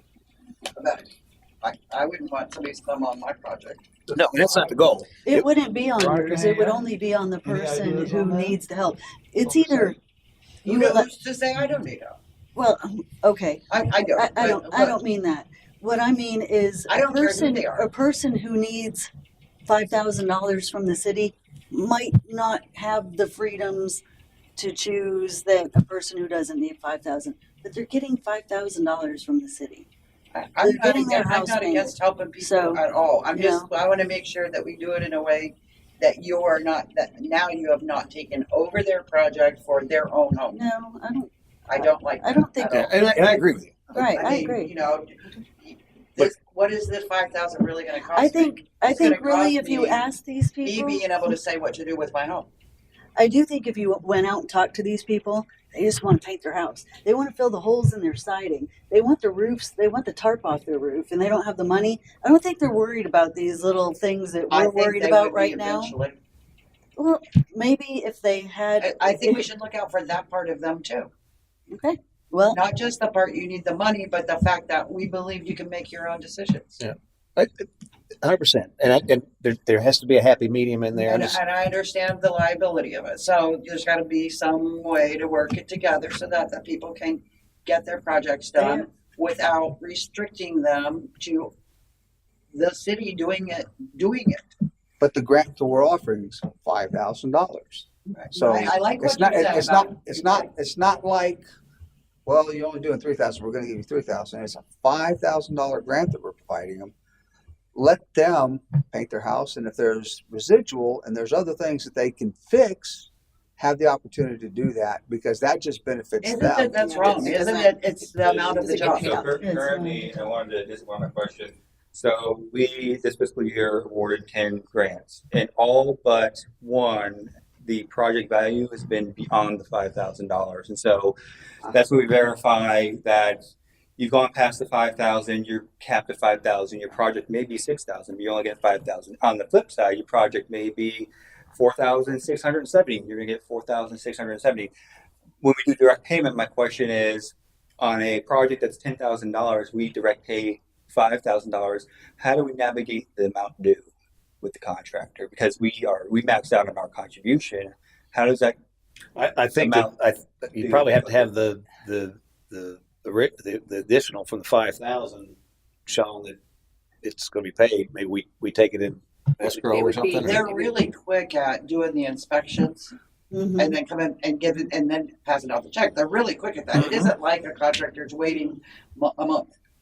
But if They're but very, he's on top of It was like a system. couple days Yeah. for So, me. so what I'm yeah. thinking is that I'm a homeowner that can't afford the upfront. So I'm going to go with this proposed new idea that the city is going to direct pay $5,000. However, the project with the contractor is $6,000. How do we navigate the amount that's going to be due? That $1,000. How do we want to navigate that? Because right now They we're would have to You're pay gonna have the. to have most of the safest way, and the only way I really can think of is not. I mean, it'd be great if we all could just trust each other and know it's going to get paid. You would need a contract that involves all three parties. And saying 5,000 is coming from the city upon completion and inspection and all the things that we require, and the remaining we do by this other individual, and they're a party of that contract. Yeah. I mean, you have projects all the time that they're estimated. Whoops, And we just had a road project. We had to pay additional what for? We had to dig deeper. 27,000. Yeah. So I mean, And- what happens in that situation? And if the project is over $5,000 and the contractor needs $3,000 down, the resident portion should be paying that, should Right. go directly towards that Right. first, with us only Right. covering what, yeah, okay. Yeah. So my Well, so my 25,000. thing is, hopefully, with this grant and with the information and the product they put together, they've determined that, hey, $5,000 or below is going to fix my project. And I've gone to a contractor. I've talked to him. This is the quote he's given me and the quote he's going to operate off of. Now, if we get in a situation where like it's $6,000, $7,000, and you got on that one, it exceeds the threshold of the grant. Resident pays the remaining of that because we did our part Mhm. for that grant piece. Now, the fact that it exceeded, we're not involved with that. I mean, that's a civil issue between the contractor and the resident. Almost every job is more than what it starts. Almost every job I've ever had, it's more than what it started. And that's what we got to prevent is those hidden costs. And that's when I deal with contractors, it's like first question I ask, what are the hidden costs? Because you're not going to take advantage of me in the process of doing project X. So at the end of the day, when we're done with this is all you're getting. What you guaranteed me for the project. I don't care if you got to go buy more paint. I don't care if you got to buy more brushes or a new ladder. We've agreed upon this, and that should be, a legal binding agreement between the two parties. You see, that was one of the things in there is like, remember that change order? Yeah, It was like, this was misinterpreted. This was only supposed to show that, yes, this can be done, because originally we were hearing that you can't do this, it's not legal. This was only to show that it can be done. We what I can read pay was just direct payment. piggyback off No, of no, this, no, and no, I no. was like, oh, No, no. absolutely not. No. No, that's what this meeting was for, so I'm So- sorry for that. So it sounds like to me that we're all We're in agreement that we want to help folks that can't necessarily come up with the money up front. And it sounds like we want to also mitigate the risk for the city. What if we Yep. have prominent business people in the city that may want to have a tax write-off? Maybe they can help with this too, possibly. That's probably a separate issue, right? It is. So, but by all means, that'd be great. If they're so ensued. If you're listening, Yeah. And those Well, are those are discussions that I'm having right now, Mayor. Is that, hey, if I can borrow your money to say you're all in on this community, you love this community, you want to support this community, how about, assisting, areas where it would benefit you to be a part of that solution and pay for it, not get me involved with it, and allow me to use my budget more judicious in those projects that, one, you spend some money on this person. Well, in the same breath, you're gonna save me money. And at the end of the day, the projects that I may be working on for the council, they benefit this business owner in the long run far better than the donation he made. Okay. We could apply tax incentives through the CRA that is on that list also. Yeah. If they're willing to help low-income housing in the city, so they get a tax incentive, plus they get a tax write-off for doing that, for just a plan that we have for low-income housing. Yeah, I mean, if we have organizations that would play the middleman for this, that's probably an option too, right? They Look into it. and we It's all about we don't direct pay the contractor. We just reimburse It's a all third about party. your paperwork and your coverage for the city and what agreements you can draft. As long as it among those suits parties. everybody's satisfaction. Right, because we're not talking about a lot of money every year. So if we had somebody that was willing, middle ground business, something that could cover our out of pocket, upfront costs first, being reimbursed later to keep the contractor and us out of contract with each other. They would be put in the same position I as us know. then. Well, I can't see somebody Yeah. wanting to. It adds another party to the mix of what could go wrong. Well, I don't know, but there's Yeah. organizations that There's- fix places up that do Right. that, right? Yeah, for humanity and those. Right. And they do it without getting anything. So if there's Right. an arrangement, they come in, help city, and they get reimbursed for that. Right. Or they We're get not a talking tax They can about- incentive. provide we're not more. talking Talking about nonprofit. money. And we're not talking about the majority of these projects going wrong. We're talking if any went wrong, it would be probably very small, because out of the 100,000, the bulk of these are probably going to homes that we're already down 60,000 for the year. Have any been low income properties? Would you say? We don't track that. But I mean, I've only had really one problem with a homeowner and a contractor delayed the process, but they eventually, I assisted in them getting along to get the process going. yeah. For unassigned funds, we have 35,339 and 66. Yeah. So we're already down 60,000 for the year, none of which required that $5,000. Since the new fiscal year, Yes. we've already bumped And to 60 grand. Yeah. So of unassigned, I have 4 projects working right now. There's $35,339.60 left to assign for the program. So none of those required the 5,000. So we're talking a risk of now 35,000 if the remainder of the 100,000 went only to the people who required the help from the city. We're talking a very small portion of the 100,000 Well, that's the is remainder. actually going to. Right. Well, that's the remainder of this year. Obviously, whatever you put in Right. place goes on and on and on, right? No, I know. Or I'm we just could have, saying we that- could have a that it percentage gets- basis that, People with money know how to find money, Yeah. and they're very aware of the Oh, sure, program, and they're snatching it up fast. Trying to get money to people who aren't aware of how to get it because they don't have the means to even search for money, because they don't have the means to, put any money out to get the benefits of what they can't pay themselves. Right. So- So I hear direction from you to staff and myself to do what we can do to come up with some kind of a new plan, program, subset of a program, and bring it back for consideration. It's all good. Like that, Darren, you had specific questions. Is there anything hanging The out only there? remainder was just that interaction between the amount due. That was, I think, we covered about everything else. I do have, so we would probably implement this mid fiscal year then, or we want to wait till next fiscal year. I mean, I would think as soon as possible. Any houses, a lot of these smaller homes with the lower income people are really falling apart. If you drive around, you'd see holes in siding, dilapidated siding. I mean, like just paint just falling off, roofs that are tarped. I don't, unless there's something you can say, is there And I know problem actually doing it once we make an agreement and actually Mhm. codify it that it's effective immediately? But we have to wait till another plan year. Is it? The question was, will we do it I think you can start it whenever you get Yeah. your new policies and procedures in place. once we figure out what it is, That's it's effective immediately. The new program, they will only have $30,000 to Right. work with. Yeah, we Right. Because won't we'll have to have wait till anything next by the fiscal time. year. It might be Yeah, it empty might by be then, gone, right? right? Yeah. It sounds like And it's gonna be so gone for pretty quick. expectations for the public, and it might become more popular that it'll dwindle down a lot faster. And we can talk about that during the budget cycle. So we'll have to amend the whole program then. So we'll have to to add that in there to refresh the whole program and then get it in front of the board for approval, because of course everything has to get approved by the Yeah. board. And we can always look too, if reallocate money to add to it or whatever. I mean, it's, What about even like allocating 50,000 to the lower income housing or $50,000 to the non-low income I housing? mean, locking it in for a Yeah, certain locking it in, demographic. and then if it isn't used by certain dates, then you can start pulling from either one. That way, it limits the city's risk to the $50,000, and then of course of that 50, not every project is going to go bad and wind up in a lawsuit.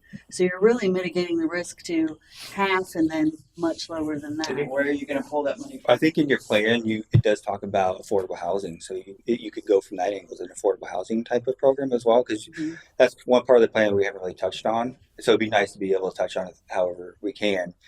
So with the CRA, we have to allocate everything every year. We can't have a savings account, so you'd have to pull from another program. Doesn't mean we're necessarily like right now spending from that program, but we do have to show where every penny is going into, and then that, of course, that always changes, upon the boards. Mhm. And even, in parallel with the grant, I mean, there's things that we can do on the CRA that fit the same bill. Because if I read the CRA correctly, it allows for those activities that, the grant allows for, correct? Are you talking for the Home improvements. exterior improvements? Yeah, so specifically it talks about exterior improvements. It also talks about affordable housing. So we don't, again, just like Which are lower income. just like the business Right. incentive program, it's in the plan, that program. The affordable housing portion, maybe it starts with this, and it can grow, and you can kind of put it under the affordable housing part, and even you could probably even in that portion go a little bit beyond what the exterior residential grant calls for, because really that's just for your exterior, where an affordable housing program might be able to touch on a few other things that current program can't. Mhm. Because I think we can provide a pretty good, option to council. My biggest concern is how do we educate those that need it, because they're not on the internet, they're not researching this, they're not actively pursuing I'm talking. repairs to the I'm house. talking to Well, them all well, the time. I right. mean, I could face-to-face easily contact is the get- I best. could easily On our get- digital get side? them. On our digital side, yeah. Your digital side. Hopefully they're reading it when they go, but that, I think that's the bigger thing is how do we communicate this to them so that they know it's available, so they can actively, Mhm. apply for it. Mail out, No, I don't know. I don't know about that. other than going door to door knocking. Yeah. Well, so I mean, and a lot of it's going to be word of mouth too, because once one of these neighbors, because I am talking in what I'm dealing with right now with the residents I'm talking to, it's a very specific area, and it is Okay. going downhill bad, and it goes downhill worse all the time. So I have been talking to those residents and telling them about the programming, and you just see their eyes glaze over, and then What do you say? we get to the point of, they don't have the money to get reimbursed, But we Um, we build an exception policy, So we're gonna and do we that? provide Yeah. the But option then for the word of solution. mouth, when one can get their house painted, then Next one's gonna be in line. right, it is going to spread around that area. the pretty quick. usage of the program in general has taken off just Right. on these numbers here, because when we originally, you guys weren't here, but when we changed that, took the income threshold out of it, that was the reason we did that, because Mhm. we weren't spending the money. Nobody was applying for the grants. Well, so now, and maybe it's more affluence who's Right. doing it, but regardless, it's Can I ask Money fixed point. the neighborhood, because there's other things too. We work on sidewalk streets, So what neighborhood are we? Because we It can would go be target. the chapel area, Okay. all that between Right. Grand and Washington, that whole. Well, we Okay. can have Stretch code bounds. enforcement go out there Yeah. too. I mean, I don't know if sending officials, a lot of these people aren't really keen because their homes aren't up to par right now anyway. So for code enforcement or anybody from the city to show up at the moment might not be invited. So I'll just go talk to They're them. back I just there, I'm talked to them. telling you, they're back there off Chapel, working at night, And And on the not all of weekends. them are. Some of these residents, and I'm not just talking about that. I'm saying in I that know, but general I'm telling you, vicinity. they're back there working on stuff when code enforcement is not. Because they have no money. These people are But in you did say situations. some of the places that need it, that's a thing, when code enforcement shows up, they could give them a flyer and say, hey, do you know? Oh yeah, yeah. Do you As- know? Look, you got a hole in your siding here. Do you Right. know? Yeah. Here. Sure. That should be part of the It code really enforcement should. process. So, Right. be you honest know, that's twofold. The code enforcement should be seeing these things. Right. And here's And how I can help And you. if We he's have seeing a- them, he can, you know, he can be bad news, good news. Which do you want first? Sure. If he's say- there, if he's there, if he's good there news is to do it You got some already, money. I'm saying to go out on First a. visit's good news. Right. Hey, we Yeah. see that you guys need help. Mhm. Here's a program that'll help you. And if they don't apply for it, we go back 60 days later. And If it's this not- program isn't burned then up we by address it. then, because if we're gonna start, like, I think they'll know to do it for the next year. right, the next but time. I would hate to cite them in between, like, we're trying to get this going, and then the money runs out, and then we're back on that, we're back at their door going, well, you missed the program, but hey, now I've exposed them. Next calendar as this year, area. I wanna help You'll have these another people, these opportunity. people. Yeah. But I have a question. I had Help a these suggestion before, and I just wonder if you could maybe remind me. We have a request of 3 contractors. So say we have a contractor over on Chapel Mhm. that the homeowner liked, and of course they're licensed, bonded, and insured, and they're willing to put a door on front of their house at a certain, say $4,700, so that's good. So they're saying, well, we can do that on other houses if we want to work with the city, and all the homeowners say, yeah, that would be great. They like him too. Can't we use that contractor on other neighbors in that house under that plan that you want to do? Because we know they're going to do good work.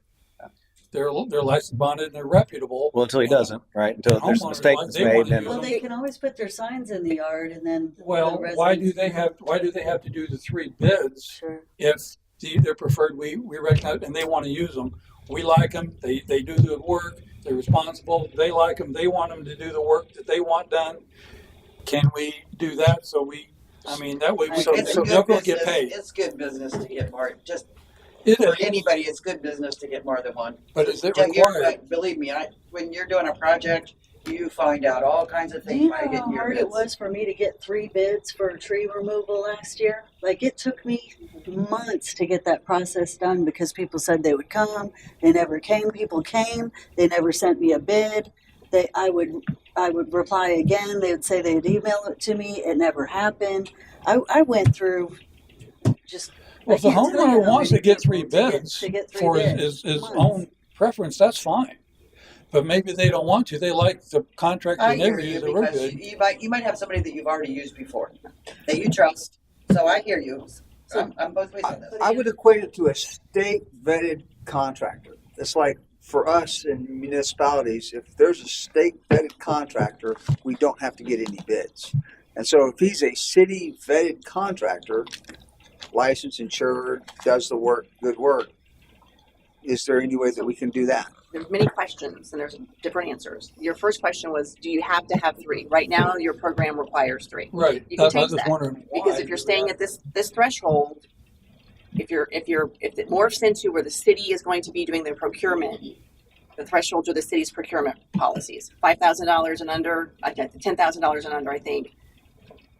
It's within his spending authority. You don't have to have the 3 bids. Is it good practice? Probably. Well, I said good practice, and then It depends. I can't be swayed. So the answer It is, I mean, it is good practice, but, okay, let's say I had a project and then I got all my bids, I got 5, and I picked somebody and I like that work. So a couple years go by, who am I gonna call? I don't wanna go get, now I agree with Bob. So I don't wanna go get 3 bids because I already know who I want because I trust them, I've worked with them before, I know they're. And the city's materials worked and with them money and before stuff. and they're reputable. So, I do agree with you. But is that a constraint we want to put on the residents? Because That's up to we're them. putting a city municipal restraint on them to get 3 bids. Yes. Because that's something we've got to do. Is that something that we So that's want my them point. to do? That's my point. Right now, the Right now, policy yes. for the residential grant program requires 3 bids. if you morph this to include what we're talking about, the exception or the separate program or the affordable housing program, whatever we're going to do with it, whatever we're going to call it, if it's that the monetary threshold's not changing, even though the city's now going to be part of that selection process, the city's not required to get 3 bids because of the value. So you don't have to, it's your choice. What if we, strike a happy medium here and because 3 bids can be cumbersome. Maybe we just take it down to 2 bids. So we don't just do 1. Well, as a homeowner, you can get 10 Right, you can get as many. But in order to satisfy the grant, you got to at least have 2. Sure. because I got more than the normal 3 for my projects because. So yeah, you can get as many as you want, but you're right. We don't Maybe tell you them shouldn't who be to required pick. to When do they get to 3 bids, we don't tell them who to pick. Like I got windows. There was a contractor from 8,000 to 50,000, Plus, and they didn't tell me who to pick. I'm only getting 5,000 as long as it was done right and under. And see, that's the whole thing with me, since we don't really care. It's just you just hit the box to check. You pay it whoever you want. So That's just part of your current program requires. I think maybe we try to make that less restrictive. I agree. But We can recommend too, but not Yeah, require. as many- you should get as many bids as you want. But Right. in order to qualify for a grant, you got to have at least 2. And I think I And then you can use the one you just can always saying- use as long as just Like she Sandy has checked this somebody neighborhood else. on Chapel, and someone wants windows, someone wants doors. They all need paint, and there's contractors reputable been doing that. And because it's convenient, he can do all these houses, and if they all like it, he's licensed, bond insured, he's reputable. We can say, well, maybe they come up with $500 deposit with this guy. He's okay with that. We'll pay him when it's done. They don't have to come up Well, I with don't- money. whoever they choose has to be licensed. We don't even release it to anybody not licensed, right? Oh, it's got to be. Depends what kind of work, because that's gonna. Because a permit is going to require that, right? Right. Well, in the grant, you can do it yourself, and you're not licensed, bonded, or insured. That's right. You'll get repaid, but If it's done to code. I have an idea. You said he could go and do all of these houses, and I thought of the signs that they put in the yard. What if the city came up with a sign that said that this project was paid for by CRA I saw residential? some other municipalities. Maybe maybe some grant. people wouldn't want people to know Well, that. no, I'm Would be saying their if they choice. agreed to it, we don't just put it out there if they don't Yeah. like it. Some- But some have that. if they want their neighbors to get the same thing done or get the message that they can to get windows or paint or I whatever, think then they can agree to have Your a sign. CRA put dollars in at your- work. Yeah, or your CRA dollars at like work. the just contractor. Like, you know, Just like Yeah, the big right. dredge Yeah, thing right next yeah, to you. sure. All the old people. Mhm, That's sure. a good idea. The contractor could And do then it that. puts the message out there like, oh, well, they got that house looks better and I need this. And That's a good idea. How to yeah, just a few signs. Not, So I'll put you on that.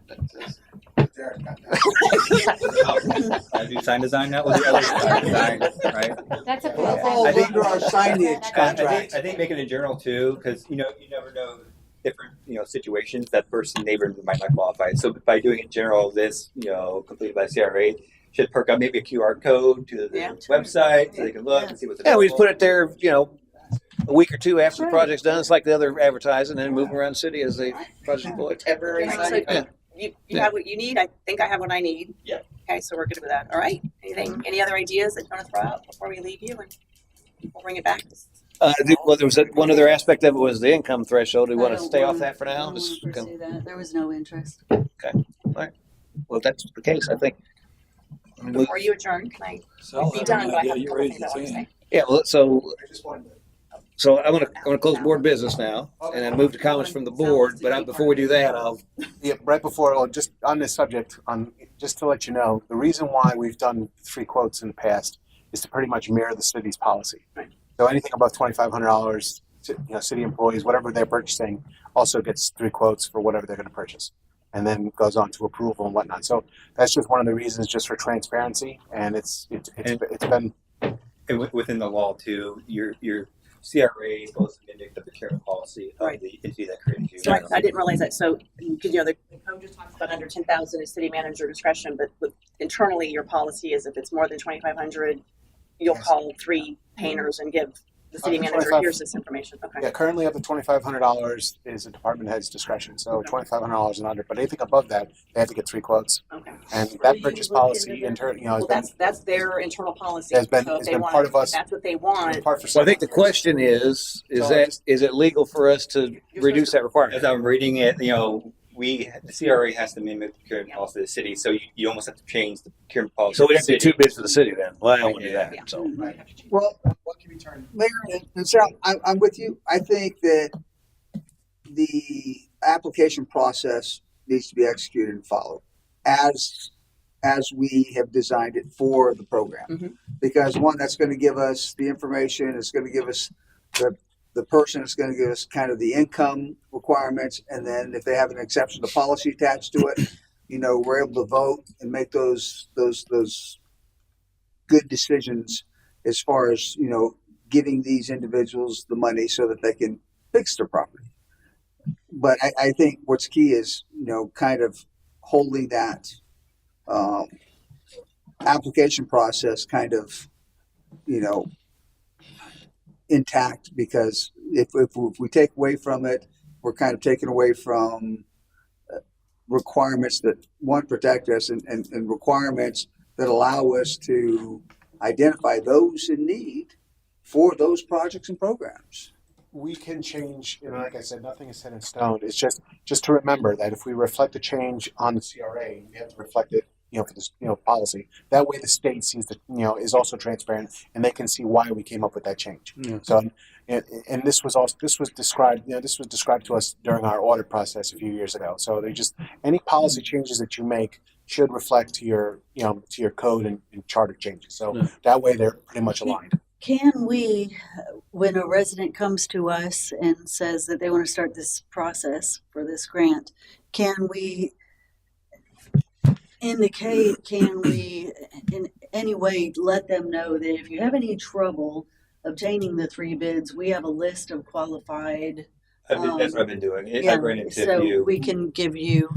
So when I go over to the building department and say, hey, can you give me what you have registered for roofs or for concrete? And I sure. provide that. That'll be I helpful. think you're not endorsing anybody. It's just Yeah. here's the names. Here's some people- that are people like here. that. I didn't have that when I did my trees. Of course, trees isn't a named thing, but mine were dangerous and super tall in between the houses. But anyway, I had to educate everybody, all of the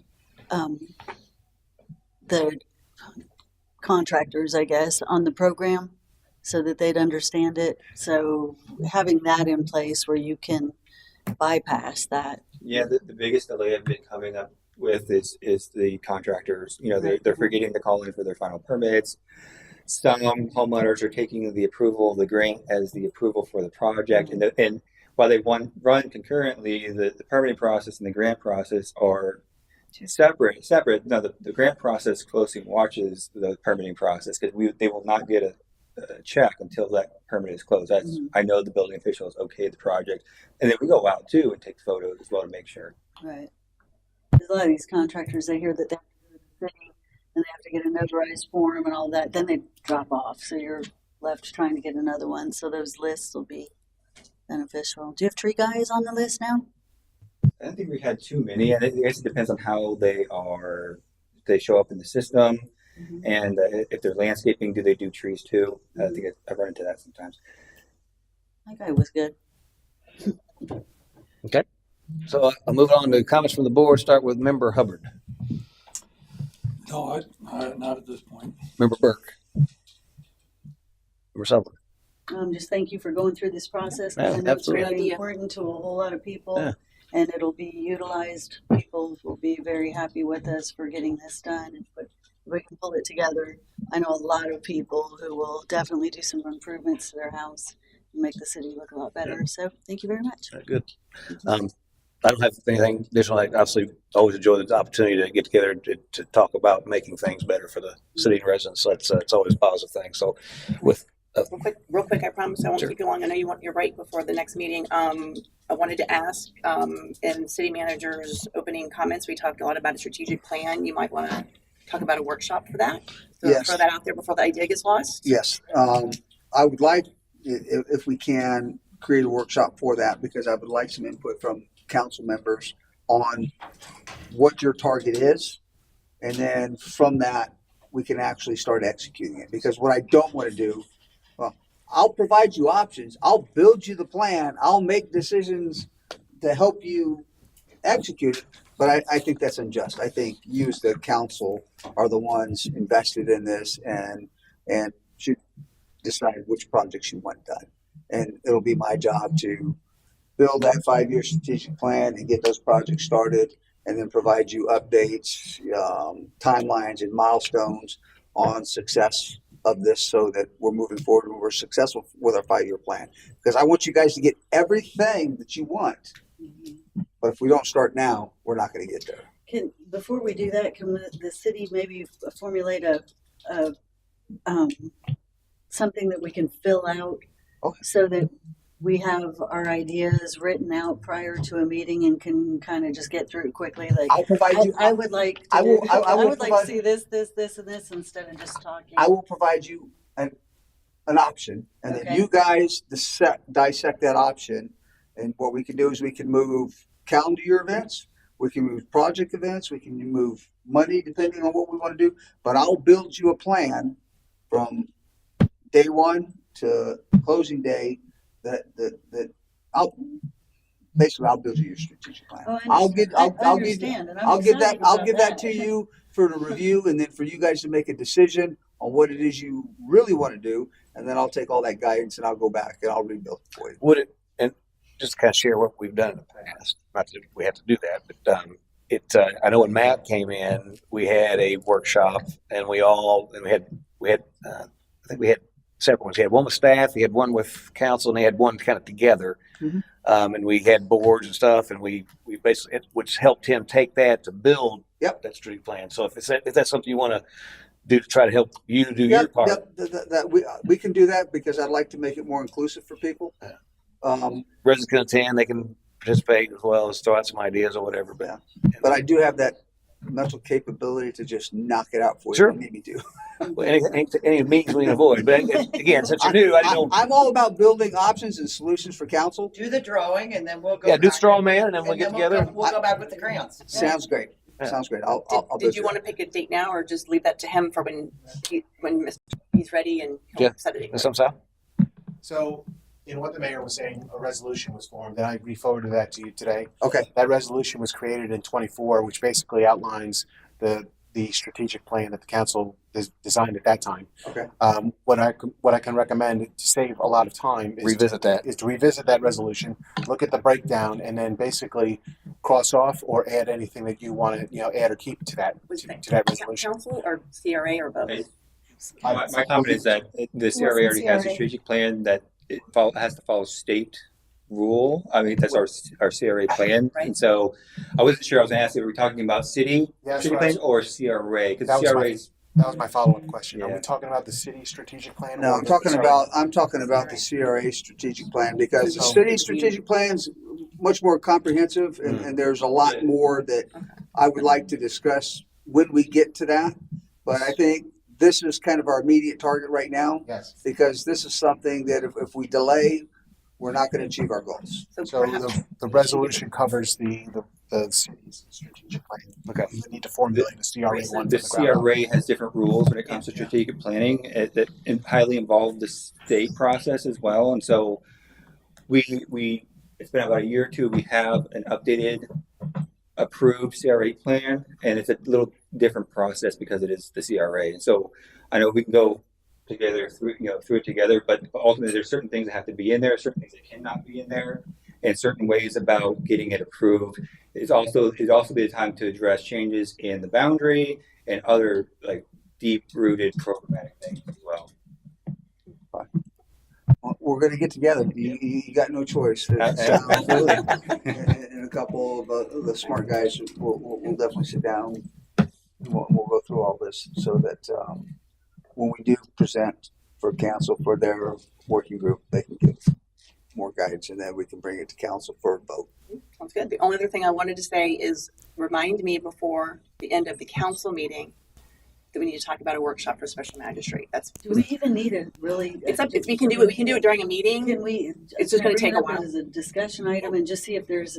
I mean, I think everybody at this point should be on board without a meeting. I think we'll talk about it on our break. I think they're going to want information that we don't have today to have it. So. And that I have that as a discussion point for the actual Yeah, city Okay. council All meeting right. Well, because I don't want to forget that be addressed because that was going to be today, and we Sure. moved that Right. workshop to have this workshop, and that's one of the things I would love to see this city do if it's Right. something you guys want to do. So I don't want it to get lost. And I know you're interested in it too. So Yeah. just don't let me forget. All right. Oh, that was it. Thank you. So anybody want to Make a motion to adjourn? Okay. Okay. have a motion?